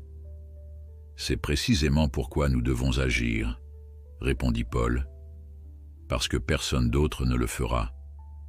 Ils atteignirent la départementale sans incident et s'engagèrent en direction de l'est, suivant les indications d'Henri. Le paysage défilait lentement, forêt dense, champs enneigés, villages endormis. À chaque voiture qu'ils croisaient, à chaque panneau de police qu'ils apercevaient, leur tension montait d'un cran. Mais les heures passaient et aucun signe de poursuite n'apparaissait. Vers midi, ils s'arrêtèrent dans une aire de repos isolée pour changer Thomas et se restaurer avec les provisions qu'Henri avait préparées. Léo profita de cette pause pour s'étirer et explorer brièvement les environs, toujours vigilant, ses sens aiguisés scrutant les moindres signes de danger. « Nous avons parcouru presque 200 kilomètres, constata Paul en consultant la carte. « Encore une centaine, et nous atteindrons les coordonnées de Claire. » Marie observait Léo qui reniflait l'air, ses oreilles pivotant constamment pour capter les sons environnants. « Il est nerveux, remarqua-t-elle, plus que d'habitude. » À peine avait-elle prononcé ces mots que le lynx se figea, son regard fixé sur la route qu'il venait d'emprunter. Un grondement sourd monta de sa gorge. « Paul !» murmura Marie, soudain alarmée.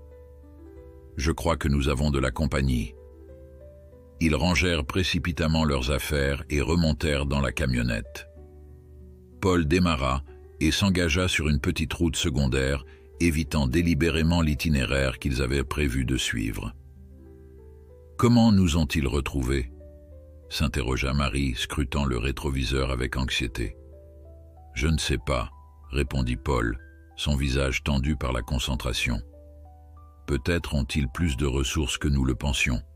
Des drones, des hélicoptères avec des caméras thermiques. » Léo s'était redressé, regardant alternativement par la vitre arrière et par le pare-brise, comme s'il évaluait leurs options.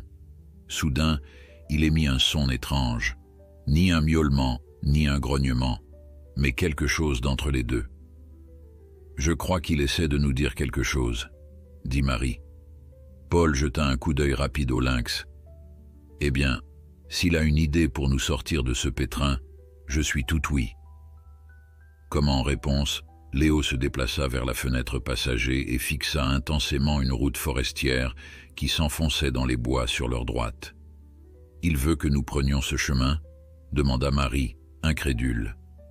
Paul hésita à peine une seconde avant de tourner brusquement, engageant la camionnette sur le chemin étroit.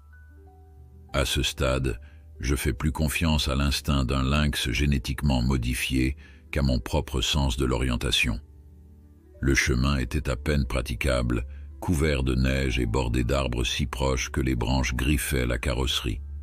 Ils avancèrent ainsi pendant près d'une demi-heure, s'enfonçant toujours plus profondément dans la forêt, jusqu'à ce que le chemin se termine abruptement devant ce qui semblait être un ancien bunker militaire, partiellement enfoui dans le flanc d'une colline. « Qu'est-ce que c'est que cet endroit ?»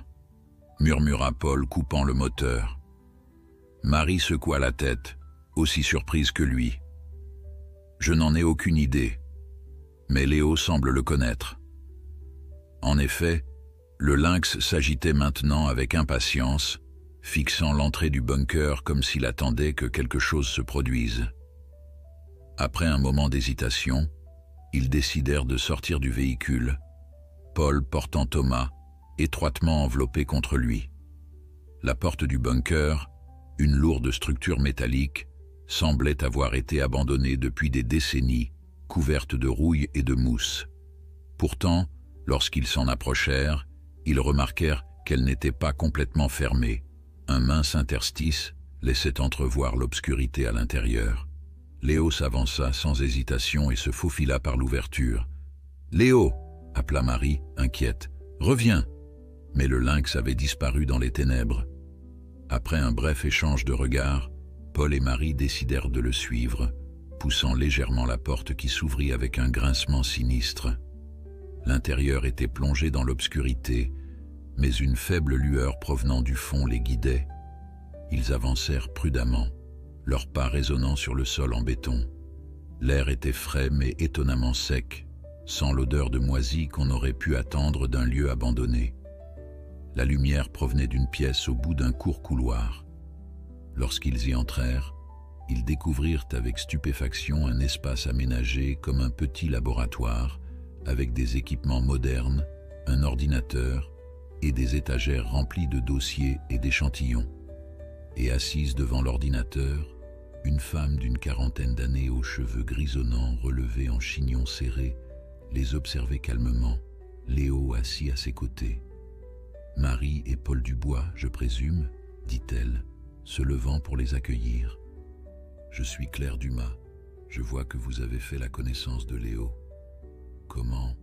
commença Marie, désorientée par ce revirement de situation. « Comment ai-je su que vous viendriez ici plutôt qu'à mon chalet dans les Vosges ?» compléta Claire avec un léger sourire. « Je ne le savais pas. C'est Léo qui le savait. Cet endroit était l'un des laboratoires satellites de Gabriel, inconnu des militaires. Il y a amené Léo plusieurs fois pendant ses recherches initiales. » Elle s'approcha du lynx et caressa affectueusement sa tête. Sa mémoire spatiale est extraordinaire. Il peut retrouver un lieu qu'il n'a visité qu'une seule fois, même des années plus tard. J'avais espéré qu'il se souviendrait de cet endroit si jamais vous étiez en danger. Paul berçait doucement Thomas qui s'était réveillé et observait les nouveaux venus avec curiosité. « Vous nous attendiez ici, mais nous pensions que vous étiez dans les Vosges. »« Un leurre, » expliqua Claire. « Les coordonnées que je vous ai envoyées étaient délibérément fausses, au cas où votre téléphone serait compromis. Je savais qu'Henri vous guiderait dans la bonne direction générale et j'espérais que Léo ferait le reste. » Elle les invita à s'asseoir autour d'une petite table, leur servant du café chaud d'un thermos. Ce bunker était une installation de la Seconde Guerre mondiale, réaménagée par Gabriel pour ses recherches personnelles, celles qu'il voulait garder loin des yeux des militaires. C'est ici qu'il a commencé à comprendre les implications éthiques de son travail, bien avant que le projet Nexus ne devienne problématique. Marie sortit l'enveloppe qu'Henri leur avait confiée. « Nous avons le dossier de Gabriel, toutes les preuves sur le projet. » Claire hocha la tête, son expression devenant grave. « Excellent. Avec cela et ce que j'ai rassemblé de mon côté, nous avons peut-être une chance de les arrêter définitivement. » Elle se leva et activa un écran sur le mur, révélant une carte de surveillance montrant les environs du bunker. « Mais d'abord, nous devons survivre aux prochaines 24 heures. Mes sources m'indiquent qu'ils ont déployé des équipes dans tout le secteur. Ils sont plus proches que nous ne le pensions. » Claire pianotait frénétiquement sur son clavier, faisant défiler des images de surveillance thermique qui montraient plusieurs équipes convergeant vers leur position. « Ils utilisent des drones avec imagerie infrarouge, » expliqua-t-elle. Heureusement, ce bunker a été conçu pour être indétectable. Ces murs contiennent une couche isolante qui bloque les signatures thermiques. « Comment ont-ils pu nous suivre ?» demanda Paul, berçant Thomas qui commençait à s'agiter. Claire secoua la tête. « Ils n'ont pas besoin de vous suivre spécifiquement. Ils ont déployé des équipes dans toute la région, suivant un schéma de recherche systématique. C'est juste une question de temps avant qu'ils ne trouvent cet endroit, même s'ils ne savent pas encore qu'il existe. » Marie observait Léo qui s'était installé près de Thomas, ses yeux dorés fixés sur l'écran de surveillance comme s'il comprenait parfaitement la menace qui les entourait. « Quel est le plan ?» demanda-t-elle. « Nous ne pouvons pas rester cachés ici éternellement. » Claire ouvrit un tiroir et en sortit une clé USB qu'elle inséra dans l'ordinateur. « Non, en effet. C'est pourquoi nous devons agir maintenant. J'ai passé ces dernières années à constituer un réseau de journalistes, de lanceurs d'alerte et de politiciens qui seraient prêts à nous aider si nous leur apportions des preuves suffisantes. » Elle ouvrit plusieurs fichiers sur l'écran, documents, photos, vidéos de laboratoire montrant clairement les expériences menées sur les animaux du projet Nexus. Avec le dossier de Gabriel et mes propres recherches, nous avons tout ce qu'il faut pour exposer le projet. Mais cela ne suffira pas à nous protéger immédiatement. Ces hommes ont des ordres et ils les suivront, même si le projet est exposé publiquement. Paul s'approcha de l'écran, examinant les images troublantes des expériences. Alors que proposez-vous? Une diffusion simultanée à tous mes contacts, suivie d'une conférence de presse en direct, répondit Claire. Avec vous, Léo et les preuves. Une fois que le monde entier aura vu ce qui se passe, ils ne pourront plus vous faire disparaître discrètement. Elle marqua une pause, son regard s'attardant sur Léo. Mais il y a un problème. Pour que tout cela fonctionne, nous devons nous rendre à Strasbourg. J'ai organisé la conférence de presse pour demain matin à l'université, où un collègue de confiance nous attend. Et nous devons traverser un territoire que leurs équipes patrouillent activement. Marie et Paul échangèrent un regard préoccupé. Le risque était énorme, mais ils savaient qu'ils n'avaient pas le choix. Rester cachés ne ferait que retarder l'inévitable. « Comment allons-nous sortir d'ici sans être repérés ?» demanda Marie. Claire sourit légèrement. Gabriel n'était pas seulement un scientifique brillant, il était aussi remarquablement paranoïaque. Elle s'approcha d'une bibliothèque et tira un livre spécifique, révélant un panneau caché dans le mur. Ce bunker possède un tunnel d'évacuation qui débouche 2 kilomètres plus loin dans une ancienne carrière. Ma voiture nous y attend. Pendant qu'ils rassemblaient leurs affaires et les précieuses preuves, Claire prit un moment pour examiner la blessure de Léo, qui guérissait remarquablement bien. Sa capacité de régénération est impressionnante, nota-t-elle. C'était un effet secondaire inattendu des modifications génétiques. Gabriel pensait que cela était lié au changement dans son métabolisme cellulaire. Marie observait la biologiste interagir avec Léo, notant la familiarité et l'affection évidente entre eux. « Vous l'aimez vraiment, n'est-ce pas ?» Claire leva les yeux, son expression s'adoucissant. « Il est unique au monde, pas seulement à cause de son intelligence augmentée, mais parce qu'il a développé une personnalité, une conscience que personne n'avait prévue. » Elle caressa doucement la tête du lynx. Gabriel et moi considérions tous les sujets du projet comme des créatures à protéger, mais Léo était spécial même parmi eux. Elle se redressa, son visage retrouvant sa détermination. C'est pourquoi nous devons réussir. Pas seulement pour votre sécurité ou pour exposer des expériences contraires à l'éthique, mais pour garantir que Léo et les autres animaux comme lui puissent vivre librement, sans être traqués comme des armes ou des expériences. Thomas gazouilla soudain, tendant ses petites mains vers le lynx qui s'approcha doucement, permettant au bébé de toucher son pelage tacheté. « C'est extraordinaire », murmura Claire. « Cette connexion entre eux, c'est comme si… » Un bip strident provenant de l'ordinateur interrompit ses réflexions.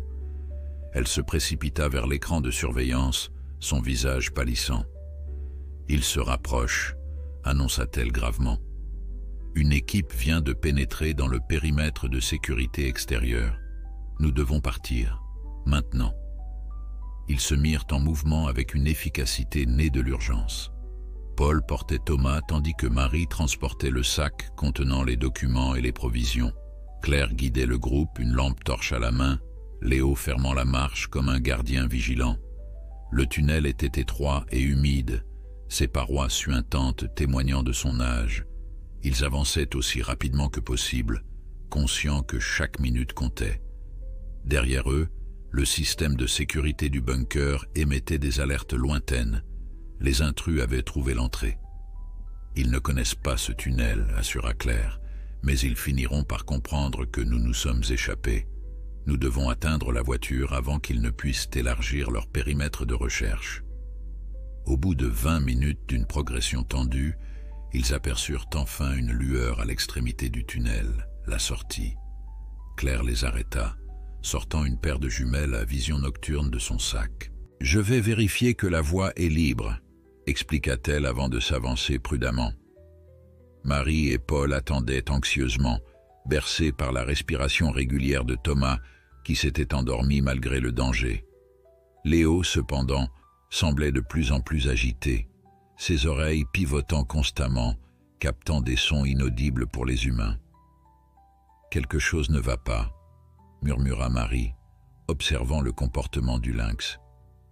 À peine avait-elle prononcé ces mots que Léo bondit en avant, disparaissant dans l'obscurité en direction de la sortie. Un instant plus tard, ils entendirent un cri étouffé, suivi d'un bruit sourd. Paul et Marie échangèrent un regard alarmé avant de se précipiter vers l'avant, la peur leur nouant l'estomac. Lorsqu'ils atteignirent à la sortie, ils découvrirent Claire, agenouillée près d'un homme inconscient, en tenue tactique, Léo se tenant à ses côtés, vigilant. « Une sentinelle », expliqua Claire à voix basse. Ils ont été plus rapides que prévu à établir un périmètre. Heureusement, Léo l'a senti avant qu'il ne puisse donner l'alerte. L'homme portait un équipement militaire de pointe, radio, arme automatique, vision nocturne. Claire désactiva rapidement sa radio et vérifia qu'il respirait toujours. « Il sera inconscient pendant un moment, » dit-elle. « Nous devons nous dépêcher. » La carrière abandonnée s'étendait devant eux, un paysage lunaire de roches blanches sous la lumière pâle de la lune. Dissimulée derrière un amas de rochers, une Audi noire attendait, exactement comme Claire l'avait promis. Ils s'y dirigeaient lorsqu'un bruit de moteur rompit le silence nocturne. Des véhicules approchaient. « À couvert !» siffla Claire, les poussant derrière un grand rocher. 3 4x4 noirs apparurent à l'entrée de la carrière, leurs phares balayant méthodiquement le terrain accidenté. Des hommes en descendirent, équipés comme la sentinelle que Léo avait neutralisée. « Ils ont trouvé sa radio inactive », murmura Claire. « Ils savent que nous sommes ici. » Marie serrait Thomas contre elle, sentant la tension monter. Ils étaient si près du but, et pourtant encore si loin de la sécurité. « Nous n'arriverons jamais à la voiture sans être vus », constata Paul avec désespoir. Claire observait la situation, son esprit calculant rapidement leurs options. « Il nous faut une diversion. » Comme s'il avait compris ses paroles, Léo s'éloigna soudainement du groupe, se glissant silencieusement entre les rochers. « Léo, non !» chuchota Marie, tendant une main impuissante vers le lynx qui disparaissait déjà dans l'obscurité. Quelques secondes plus tard, un fracas retentit à l'autre extrémité de la carrière. Léo avait délibérément fait tomber des pierres, attirant immédiatement l'attention des hommes armés. « Il nous offre une chance », dit Claire, saisissant le bras de Marie. « Nous devons en profiter, maintenant. » Profitant de la confusion et de l'obscurité, ils se faufilèrent vers la voiture tandis que les hommes se dirigeaient vers la source du bruit, leurs torches perçant la nuit comme des lances lumineuses. Ils atteignirent le véhicule et montèrent précipitamment à l'intérieur. Claire démarra en silence, les phares éteints, utilisant uniquement les lunettes de vision nocturne posées sur le tableau de bord pour guider leur fuite. « Attendez !» protesta Marie, alors qu'ils s'éloignaient. « Nous ne pouvons pas abandonner Léo. » Comme en réponse à son inquiétude, une forme tachetée surgit de l'obscurité, bondissant avec une grâce fluide par la fenêtre arrière ouverte. Léo atterrit sur la banquette, haletant légèrement mais manifestement indemne. « Il a toujours eu un sens du timing impeccable », remarqua Claire avec un sourire tendu, allumant enfin les phares alors qu'ils s'engageaient sur une route forestière, laissant derrière eux la carrière et leurs poursuivants. « Direction Strasbourg », annonça-t-elle. « Si nous roulons toute la nuit, nous y serons à l'aube, juste à temps pour la conférence de presse. » Marie caressa doucement Léo, son cœur débordant de gratitude envers cet être extraordinaire qui avait risqué sa vie pour les protéger. « Merci », murmura-t-elle contre son oreille touffue. Le lynx cligna lentement des yeux, ce geste félin que certains interprètent comme un signe d'affection, avant de s'installer confortablement près de Thomas, formant une barrière protectrice autour du bébé endormi. Tandis que la voiture filait dans la nuit, Marie réalisa que leur étrange périple touchait à sa fin. Demain, le monde entier connaîtrait la vérité sur le projet Nexus. Mais au-delà des révélations scientifiques et des scandales politiques, ce serait aussi l'histoire d'un lynx extraordinaire qui avait choisi de protéger un bébé humain, défiant toutes les attentes de ses créateurs. Une histoire qui avait commencé de la façon la plus improbable qui soit, avec un prédateur sauvage dormant paisiblement dans un berceau d'enfant. L'aube teintait le ciel de rose lorsqu'ils aperçurent les premières flèches de la cathédrale de Strasbourg se détachant sur l'horizon. La nuit avait été longue, ponctuée de détours pour éviter les barrages routiers et les patrouilles que Claire repérait grâce à son réseau d'informateurs qui communiquaient via des messages cryptés sur son téléphone sécurisé. Thomas s'était réveillé plusieurs fois, mais Léo avait exercé un effet apaisant sur le bébé, son ronronnement grave semblant le bercer chaque fois qu'il s'agitait. Marie observait cette interaction avec un mélange d'émerveillement et de tendresse. Quelque chose de profond s'était tissé entre son fils et cet être extraordinaire, un lien qui transcendait les barrières entre espèces. « Nous y sommes presque », annonça Claire, ses traits tirés par la fatigue, mais ses yeux brillants de détermination. « Mon collègue, le professeur Moreau, nous attend au département de biologie. La salle de conférence est réservée pour 9 heures. Des journalistes du monde entier seront présents, ainsi que plusieurs ONG de protection animale et des représentants d'organisations de défense des droits humains. » Paul, qui avait pris le volant pour la dernière partie du trajet, jeta un coup d'œil nerveux dans le rétroviseur. « Et vous êtes certaine que nous serons en sécurité là-bas ? Ces hommes n'hésiteront pas à intervenir, même en public. » « C'est précisément pourquoi j'ai choisi un lieu public, » répondit Claire. « De plus, j'ai déjà envoyé des copies du dossier à plusieurs rédactions. Si quelque chose nous arrive maintenant, cela ne fera que confirmer la véracité de nos accusations. » Ils entrèrent dans Strasbourg, alors que la ville s'éveillait, les premières lueurs du jour illuminant les façades à colombages et se reflétant dans les eaux de l'île. Claire les dirigea vers le campus universitaire, les faisant entrer par une entrée secondaire peu fréquentée. Le professeur Moreau, un homme élancé aux cheveux blancs et au regard vif, les attendait comme promis. Son expression trahit sa stupéfaction lorsqu'il aperçut Léo, malgré les avertissements de Claire. « Mon Dieu !» murmura-t-il, s'accroupissant pour observer le lynx à distance respectueuse. « C'est vraiment lui, l'un des sujets du projet Nexus. C'est extraordinaire. » « André, » intervint Claire, « nous n'avons pas beaucoup de temps. Est-ce que tout est prêt ?» Le professeur se redressa, reprenant son professionnalisme. « Oui, bien sûr. La salle est sécurisée. Les journalistes commencent à arriver. J'ai également prévenu quelques contacts de confiance dans la police universitaire, au cas où. » Ils suivirent Moreau à travers un dédale de couloirs jusqu'à une petite salle où ils pourraient se préparer. Marie changea Thomas et lui donna son biberon, tandis que Paul organisait les documents avec Claire, préparant leur présentation. Léo, quant à lui, semblait étrangement nerveux, arpentant la pièce de long en large, s'arrêtant parfois pour fixer intensément la porte. « Quelque chose ne va pas », nota Marie, reconnaissant désormais les signes d'inquiétude chez le lynx.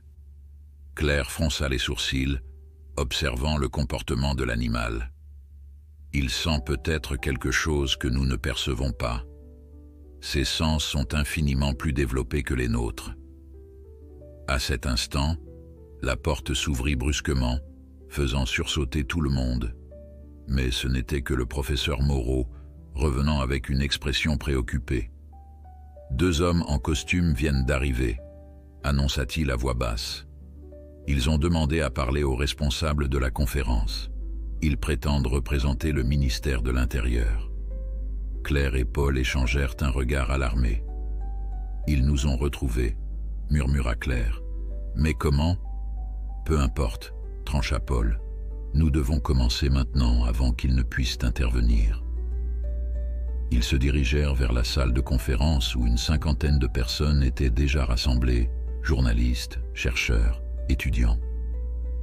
Un murmure d'excitation parcourut l'assistance lorsqu'ils entrèrent, tous les regards se fixant sur Léo qui avançait calmement aux côtés de Marie, nullement perturbé par la foule.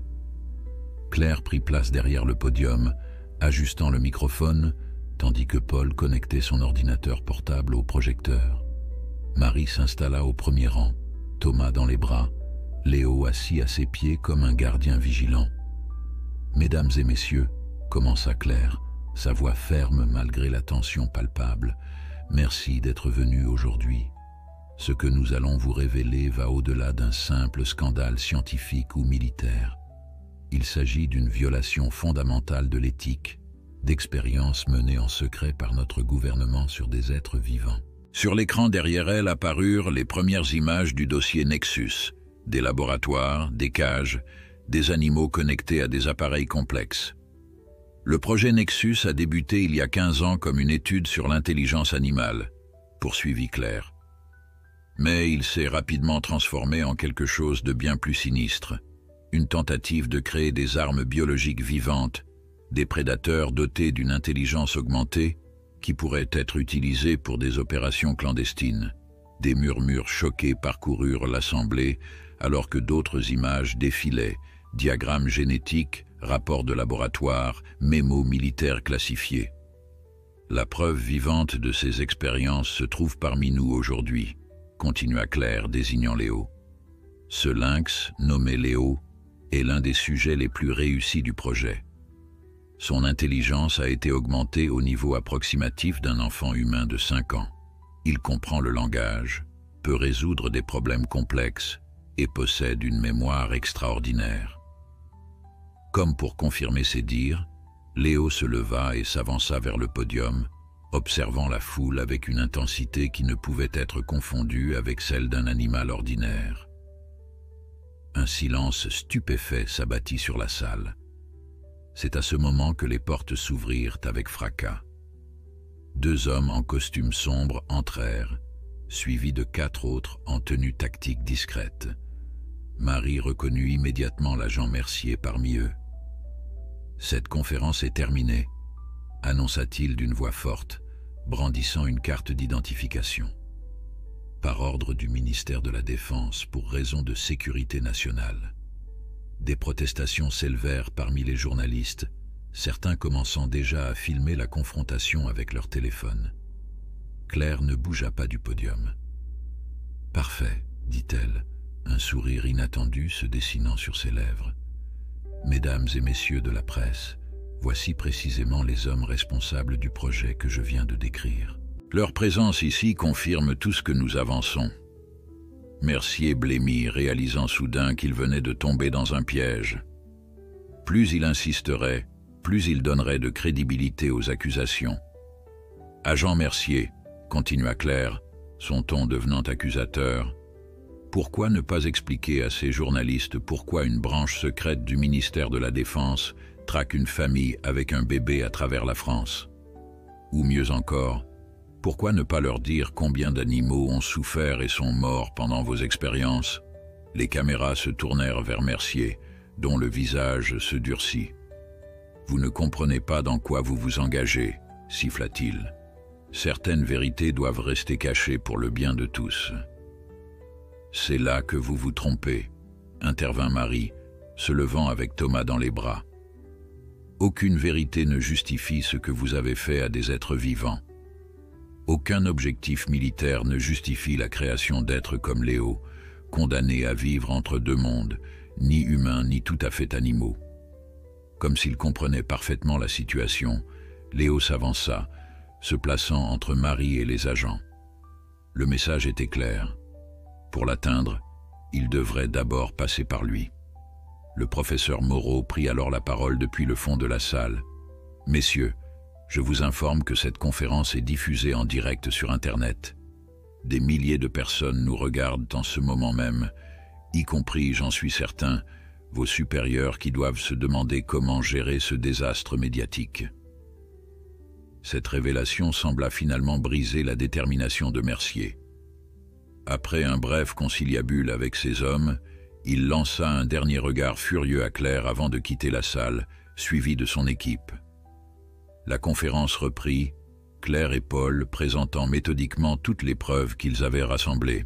Léo, par sa simple présence, fournissait la confirmation vivante de leurs allégations. À la demande des journalistes, il démontra quelques aspects de son intelligence, répondant à des questions simples par des gestes clairs, résolvant un puzzle que quelqu'un avait apporté. Dans les heures qui suivirent, l'histoire fit le tour du monde. Le hashtag #CarnProjectNexus devint rapidement viral, des manifestations spontanées s'organisant devant les ministères dans plusieurs pays. Des politiciens de tous bords exigèrent des enquêtes et plusieurs scientifiques impliqués dans le projet se manifestèrent, confirmant les révélations. Le soir venu, épuisés mais soulagés, Marie, Paul, Thomas et Léo se retrouvèrent dans un appartement sécurisé que Claire avait préparé pour eux. « C'est fini », murmura Paul, regardant les informations qui ne cessaient de parler du scandale. « Ils ne peuvent plus nous poursuivre maintenant que tout est public. » Marie berçait doucement Thomas qui s'endormait paisiblement, Léo couché à ses pieds. Que va-t-il se passer maintenant? Pour Léo, je veux dire. Claire, qui venait de raccrocher après un énième appel avec des journalistes, s'assit lourdement dans un fauteuil. J'ai des contacts dans une réserve naturelle privée en Suisse, un endroit où Léo pourrait vivre en sécurité, sans être traité comme une curiosité ou une expérience. Il y aurait des scientifiques pour veiller sur lui, mais aussi beaucoup d'espace pour qu'il puisse vivre comme le lynx qu'il est en partie. Marie sentit son cœur se serrer à l'idée de se séparer de Léo.